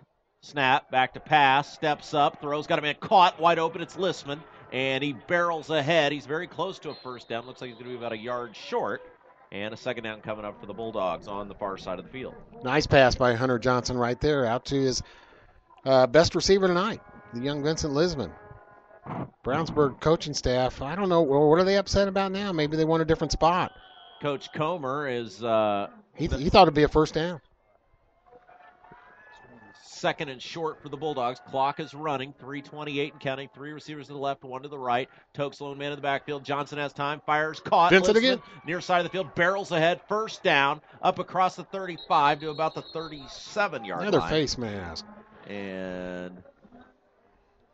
Now, Brownsburg practices this 2-minute offense, of course, in their practice. And in the practice, they do a good job moving it up and down the field. So let's see if they can execute it here in the game. Plenty of time. 3 timeouts left. That was a gain of 6 on the play. Brings up 1st and 10 for the Bulldogs at the 37-yard line. Brownsburg quickly breaks the huddle, comes to the line of scrimmage, and with the 3 receiver set, 2 wide to the right, 1 to the left, Johnson will work out of the shotgun. Snap. There's the give to Tokes. Tokes cuts it outside and tried to then cut it back inside after cutting it outside the tackle box, and he'll go down. Loss of a yard. Brings up 2nd and 11.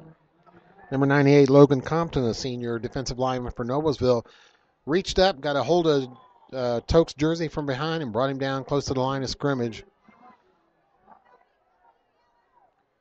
Second down, long for the Bulldogs. Coming up, this is probably the game-deciding drive, one way or another, because we are now inside of 2 minutes and 30 seconds. So, again, Brownsburg does still have all of its timeouts left. Probably go back to the pass here on 2nd and 11.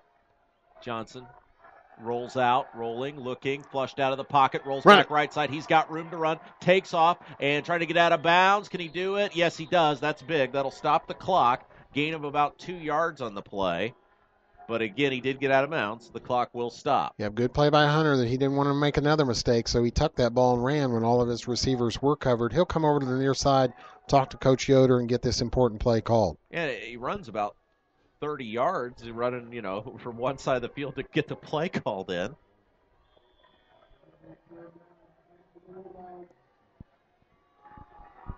Hey, I want to say hi to our friend Brian and Laura Petrates, who are listening tonight. They're always big fans, and we appreciate them listening tonight with young baby Petrates in fold. So thanks, Brian and Laura, for tuning in. Out of the shotgun, 3rd down. Steps up, throwing, and Tyler. It is Got on the near side of the field. First down and then some for the Bulldogs inside the 20, and that was Tyler Kurtz with a big catch.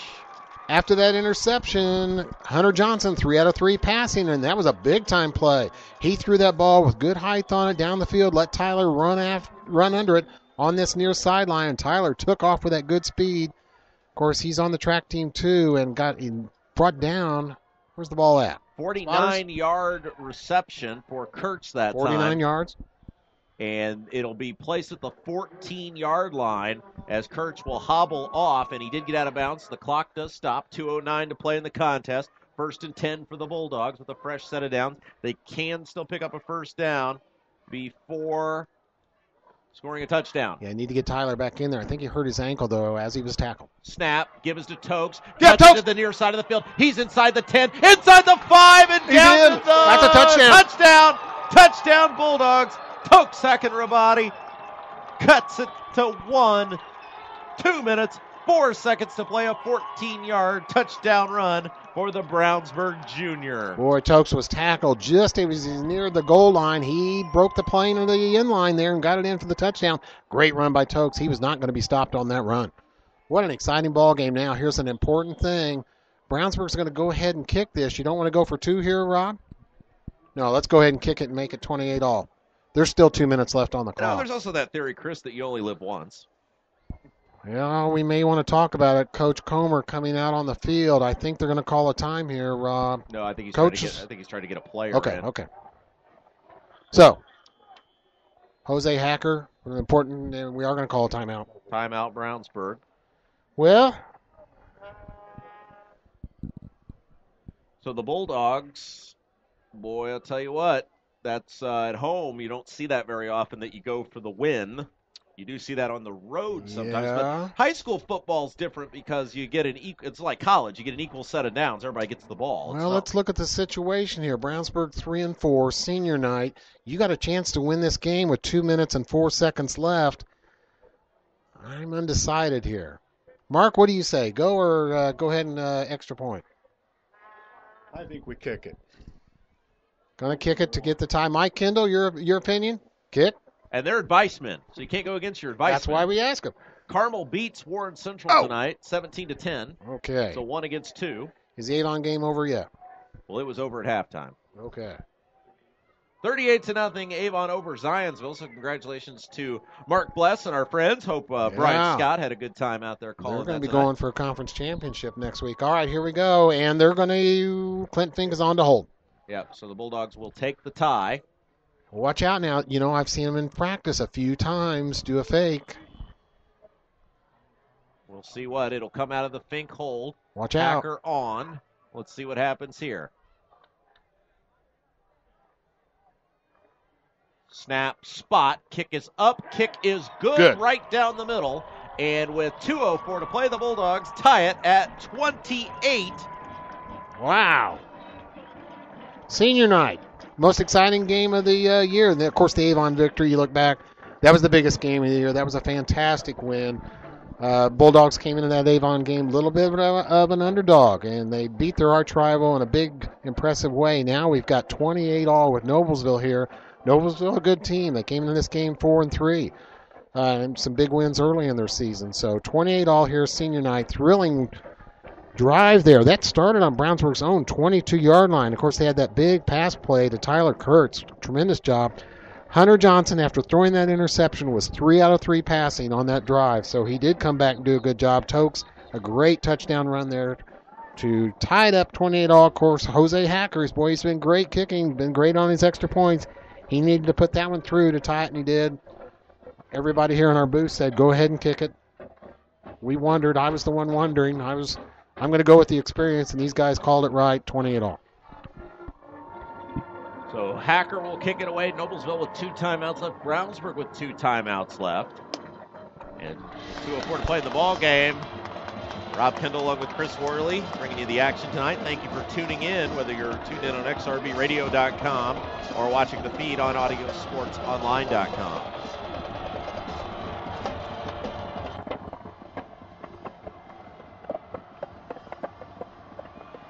There's the kick, and it'll be taken at the 6, across the 20, and the Bulldogs Good coverage. cover him up. So Noblesville will start at about the 21-yard line, and we will see what happens. There's a senior on tackle, Isaiah O'Neill. Hasn't done his usual job on offense. Isaiah hasn't here the last few weeks, but good on the kick coverage team there.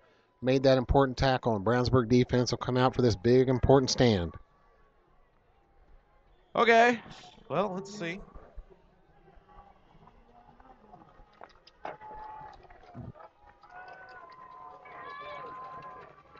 Isaiah McCormick lines up on the nose tackle. That's been successful here tonight. Get him. And there's the handoff. Stinnett, short run. up to the 25. Sam Hoffa and McNeil make that tackle. And that's on first down. So it'll bring up second down. Now, if you're Noblesville, okay, they've got their number one quarterback in there again, Carl Hardy. He can throw the ball. We've seen that. Snap, give. Stent it again. Short gain. Maybe 2 yards. It'll bring up a big third down here for the Millers. Clock winds inside of 125. The Bulldogs do not spend the timeout here. And Noblesville will now That's have to third down. Yep, we'll have to pick up 4 yards. They got to get to the 31. Hardy out of the shotgun. Snap, steps up, throws, got a man caught on the far side of the field. That is enough for a first down. He stays inbounds. And now the clock becomes a big factor in this one as Noblesville, keep in mind, they apparently cannot kick a field goal. Brian McLean, a senior, made a nice catch over there. Number 10 got himself open. Carl Hardy can pass. Yeah, he definitely can. 3 receivers go wide to the right. Nobody left. Hardy out of the shotgun. Snap, rolling, flushed out of the pocket, gets away from one tackler, but won't get away from the second. He's dropped for a big loss by Matt Price, and a timeout on the field. Boy, a big sack there. They've had several of them. That's 3 or 4 sacks tonight for the Brownsburg defense. Great job there, and I think, Rob, that may have been number 49 again, Isaac McCormick. No, Matt Price, you're right. Yeah. You got it. He was in there and got that big sack. Timeout called by Noblesville.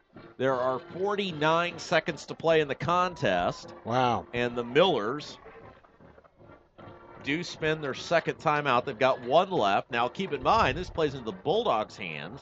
If they can stop them here on second down, you can call timeout. Or if you get an incomplete pass, clock stops. And unlike the Millers, the Bulldogs have a pretty good field goal kicker. Yes, very good. And that's right. Their inability to kick may hurt them here, but let's don't let it even come down to that. Brownsburg defense wants to get them stopped right now. Coach Comer and his defensive coaches, Coach O'Neill out there, telling the Brownsburg defense what kind of position formation they want them to do, get them fired up here. Noblesville's going to line up 3 wide receivers this side. Once again, the Millers go with 3 receivers wide to the right, out of the shotgun. There's the snap. Hardy rolls out on the run, throws, and it is caught inside the 40. And a huge play on the near side of the field. And that was number 10, Brian McLean with the catch. He did get out of bounds. 42 seconds to play. And that was 31 yards. Boy, that was a great pass by Hardy. I wondered where that ball was going. Sure enough, it was going right into his receiver's arms. Long pass with strength on it. Good play by Hardy, the quarterback. Snap, Hardy rolls out, rolling, throwing it up. Got a man caught. It's on the far side of the field. He did stay in bounds, so the clock will continue to move. No timeout by Noblesville. And again, I don't think they can kick a field goal. Brian McLean there on that reception again. He had to come back. That ball was thrown short. Much more than an extra point, Chris. So we'll see. 20 seconds. Clock continues to run. Hardy trying to get the play in. Noblesville with just 1 timeout left. And now Hardy still going, wasting all sorts of time. And Scheib is livid on the Noblesville sidelines. He has to spend the timeout. What a terrible use of clock there by the Millers. Boy, he is giving Hardy an earful. He is, and I'm not sure exactly what happened there, if they were in the wrong formation that he wanted or whatever, but they had to use a big timeout. 16.4 seconds left now. Brownsburg will huddle over here. The defense will. Well, and I know he's upset with Hardy, but that's on the coach. As soon as that kid catches that ball, you should probably call the timeout there. And reset, because you got a group of high school kids. Yeah, I think that's right. I think he wanted to spike it. I think the coach is telling him to run the play. That's it. You're now, right. keep in mind, Noblesville get at a huge disadvantage because we don't know what their field goal situation is. They did miss an extra point earlier, and then they had essentially a chip shot field goal a few minutes ago that they elected not to take. So you would assume anything outside of an extra point or that rough distance is out of the realm of possibility. Exactly. I think all Brownsburg has to do here is keep them out of the end zone. Now let's see. I was wondering if Brownsburg was going to put together some kind of blitz package, but they are not. Hardy tries. He throws a backdoor screen, and the Bulldogs keep the ball in front of them. The runner does get out of bounds. Boy, they were trying a little misdirection there. Yeah. Good play by Josh Pierce, the senior, to bring that receiver down there on the far sideline. And it's about a 3rd and 4, 3rd and 3.5. Biggest play of the ball game coming up here now with 9 seconds left. So the Bulldogs will attempt to keep this ball in front of them at all costs. Noblesville's out of timeouts. Snap, Hardy back to pass, steps up, throws, it is caught. Bulldogs stop him inbounds. The clock will stop as they move the chains. 3.6. Hardy 5 out of 5 on this drive. Why are the chains not moving? And what are the officials That's what doing? the officials saying. They're telling them, move those chains, fellas. This is just chaos here, as now the clock will start. Come on, defense. And Hardy will spike the ball with 1 second to play. This has just been, and I'll tell you what, again, just bad job of officiating there. The officials have got to be signaling to the chain gang to move. Yep. And they are not, and bad officiating has cost the Bulldogs right there. I was just going to say, now they got a shot at the end zone. Yeah, and that gave them time to pause a little bit, know what they want to do there. And they're lined up to kick the field goal. Oh, they are going to try the field goal, so we will see what happens. There's no way he's going to hit this. 42-yard It'd be his field first goal. of the year. Snap spot, the kick is up, and the kick is no signal. Was there a timeout called? The near sideline official was signaling timeout just as that ball was snapped. Did he make it? Did the ball go in? It was it short and left? There was no. I think it was left, Rob. Okay. Well, it looked like it. Yeah. Did it get there? It looked like it made the distance, though. Okay. Well, that might have given, I guess, Shibes. Although if you're Shibe, you got to say, hey, we threw the ball in the end zone last time and scored a touchdown, and if this kid can't kick it that far. Okay, now there's the person kicking the ball is Andrew Little. He is a sophomore. A junior, has not made any field goals this year. And they did signal a Brownsburg timeout just at the last second, Rob. So 1.1 seconds left to play, and looks like we are going to try this again. A 42-yard field goal. And we'll see what the Bulldogs can do. They called timeout, and he missed that kick. What's going to happen when he's got a snap spot? The kick is up. It is short. It is short. We will go to overtime. That was about 5 yards short. So a valiant effort. It looked like it was online. Yeah. But it was short. And so we will go to overtime. Good night. And the Bulldogs will live to fight another day. And now, is it 10-yard line? 20-yard line. Okay. So we believe the ball will be spotted at the 10-yard line. Each team will have possession of the ball. I'm sure they'll come out and have a coin toss. The captains are on the field again. To decide who wants, and both teams will get, and then they'll switch ends after the.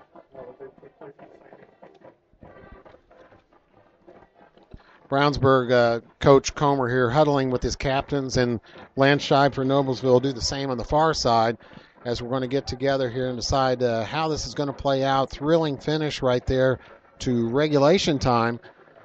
Kick really didn't stand a chance of going in, and they tried the field goal with 1 second left, but no good. And as Rob had said, we'd like to have Brownsburg in that position with Mr. Jose Hacker, the senior kicker for them. But the captains are going to come out and meet at midfield with an official. Well, and as we said, they threw the ball in the end zone from 50 yards at the end of the first half and scored a touchdown. I think you got a better shot at throwing the ball in the end zone. Yes, true. I'm very surprised they even tried to kick that. Worked out Brownsburg's way.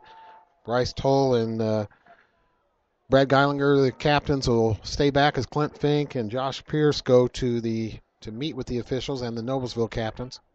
So you will be flipping to decide ball and field and which way we're going to go. Wind really not much of a factor here tonight. No rain. Trying to see wind out of the north a little bit. Maybe it's under 10 miles an hour wind. It certainly didn't help that field goal. That field goal attempt, we'll say.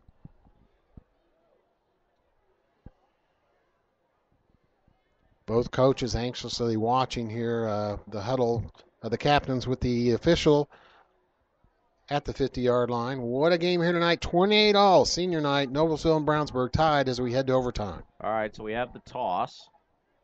And the Bulldogs decide that they want to. Yeah, Brownsburg won that toss.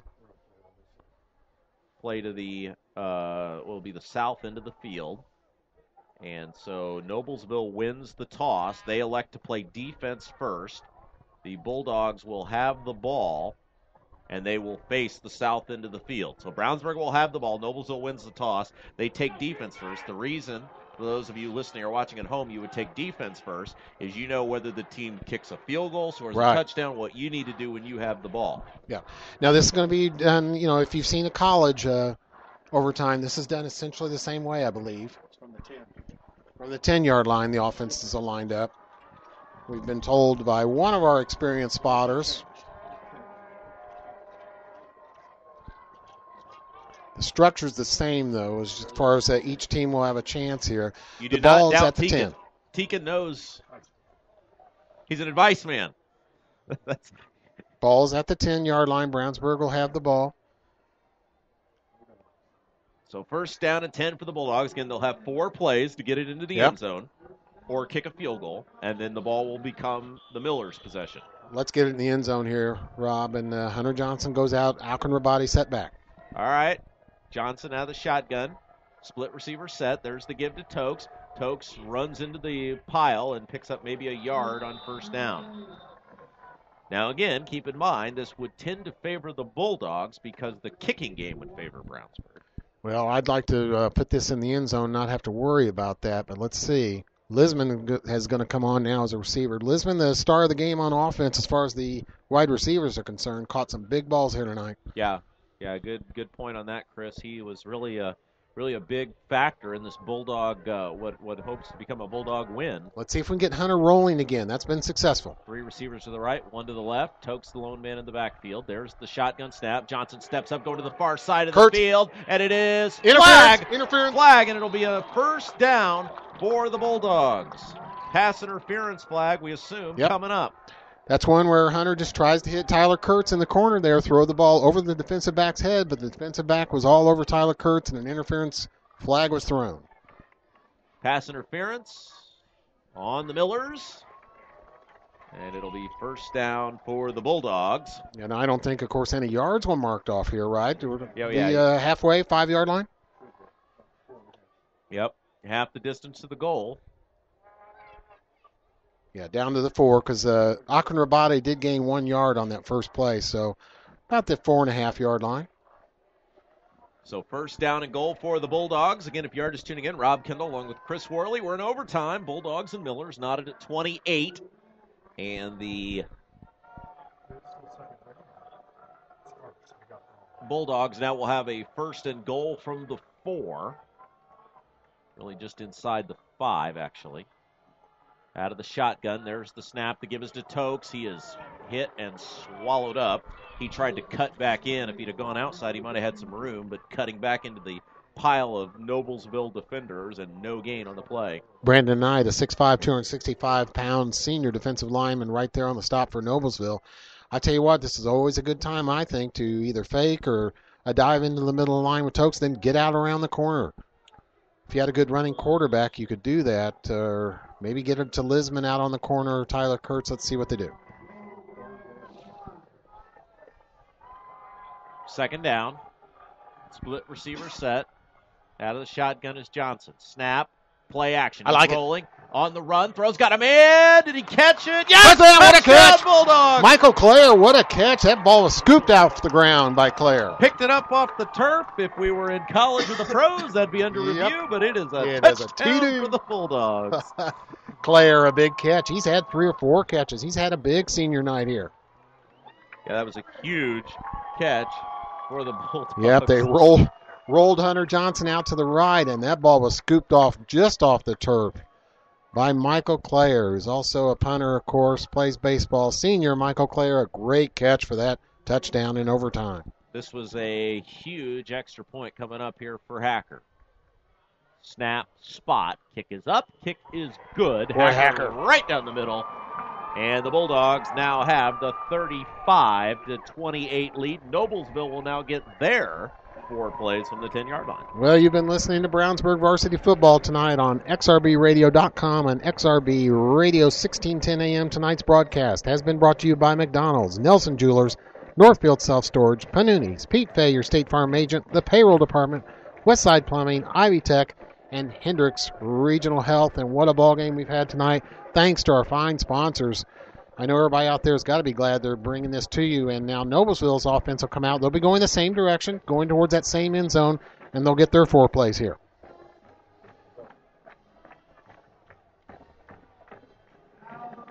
First down and 10. Come on, Brownsburg defense. Win this game.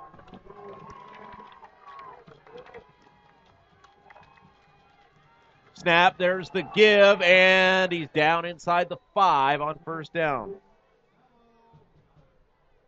Boy, that was a good run. Adam Dixon, the big linebacker, just able to get him by the ankles to bring him down. But that was a good gain. They're at the 4.5-yard line now. That play's been successful for them pretty much all night. As Mello throws off some equipment and armbands, he's ready to go. Second down. They spread it out. Nobody in the backfield. 4 receiver set. Mello, the quarterback. Now man goes in motion. Snap, it's quarterback keeper. He's going to walk in untouched for the score. Only takes them 2 running plays by their quarterback Mello for the TD. Now Noblesville, you'd say maybe they will go for 2 here. Yeah, I wonder. This could be big. There is no guarantee that they're going to make this extra point. Now I think they'll have their different kicker in. They've got 75 lined up. They may go for the win. Yeah, Andrew Little is out there. He looks ready to kick, but now they will spend a timeout. This is very interesting here, Rob. I bet you they're going to go for 2. They just have no confidence in this. That kick he made kicking before, though, wasn't bad. No. I mean, maybe, I don't know, 35% of high school kids could make a 42-yard field goal. Yeah, but I don't think there's any doubt they're going to go for 2, or else I don't think they would have called timeout and talked about it. Both teams in their huddles, water bottles at the hand on this cool night, and this game may come down to this one play here. Well, we talked about it earlier when the Bulldogs scored that big touchdown to tie it up. Do you go for 2? And I don't think you do at home, but I think on the road there's some merit to it. They've run the ball well all night, and Mello is back on the field. They're going for it. They are going to go for the win. So it's going to come down to one play for the Bulldogs. All right, Brownsburg defense, come on now. And I think this is a smart call if you're Noblesville. You could do that same play again where you have your quarterback run it in. Absolutely. I don't see why you take it out of his hands. They are going to spread the field out, and it'll be 4 receivers set. 2 to the left, 2 to the right, and a timeout now I think it's going to be called by Brownsburg. It is. And if you're Noblesville, Mello has run the ball well all night, as has Hardy. But it appears Mello is the guy they're going to go with. Yeah, it looked easy on those 2 plays there. This first possession overtime for Noblesville, he just ran 2 plays and got in easy. So I wonder, you're going to have, if Brownsburg's defense is smart, and I know they are, they're going to have somebody keen on him. You would have to have 2 or 3 players just really watching him as far as trying to run that same play. Well, especially if they're going to empty the backfield, Chris. I think you just dare them and say we're going to put 8 guys in the box and say we're matching everybody up one-on-one receiver-wise and keep everybody else in the center of the field. Yeah. And say if you can throw a touchdown pass, go for it. Yeah, that's a good call. You cannot let this guy run the ball in the end zone. No. And I'm sure that Coach Comer and his defensive coach O'Neill, they're talking about that right now. Keep your eye on 12, that quarterback, Mello. Well, here we go. They'll spread it out again. 4 receivers set. Mello out of the shotgun. 2 to the left, 2 to the right. Here come the Bulldogs. Man goes in motion. Snap. Quarterback keeper. He's in for the score. Touchdown, Noblesville, and that's the ball game. Leaping up over the Brownsburg defender, and the Bulldogs will ultimately fall 36-35 tonight in a very exciting football game. Hard effort by both teams. But unfortunately, the Bulldogs, on behind the tremendous wheels of Mr. Mello, fall by a point, Chris. Yeah, like we called it, he was going to keep that ball all the way. 5'11" junior Luke Mello scores the game-ending 2-pointer here in overtime, and he was contested on it. Brownsburg got him. He went flying through the air, actually, to get in the end zone for that 2-point conversion, and a heartbreaking loss on senior night for Brownsburg. But what a game. That was a great high school football game, Rob. Yeah, very exciting to call. The Bulldogs fall to 3-5. the Millers improved to 5-3. We'll be with you next week at Hamilton Southeastern for the regular season finale. Chris, your final thoughts on tonight's ball game? Well, great game. Brownsburg's offense scored. Brownsburg defense did a great job for the most part. Just down there at the end, Noblesville, a big road win for them. They're able to get it down. Our heart goes out to all these seniors. Brad Geilinger, Bryce Toll, of course, injured. That hurt the Bulldogs, but that's a heartbreaker, but a tremendous, exciting high school football game. I want to thank everybody that tuned in tonight on AudioSportsOnline.com, XRBRadio.com, and 1610 AM Radio Brownsburg, XRB Radio. And want to thank Dad and Mark for doing the spotting. Great job. Thank Shane you, guys. Ray back in the XRB studios. And for the aforementioned Chris Worley, best color man in the business, I'm Rob Kendall saying, have yourself a great evening. Brownsburg falls to Noblesville on senior night, 36-35.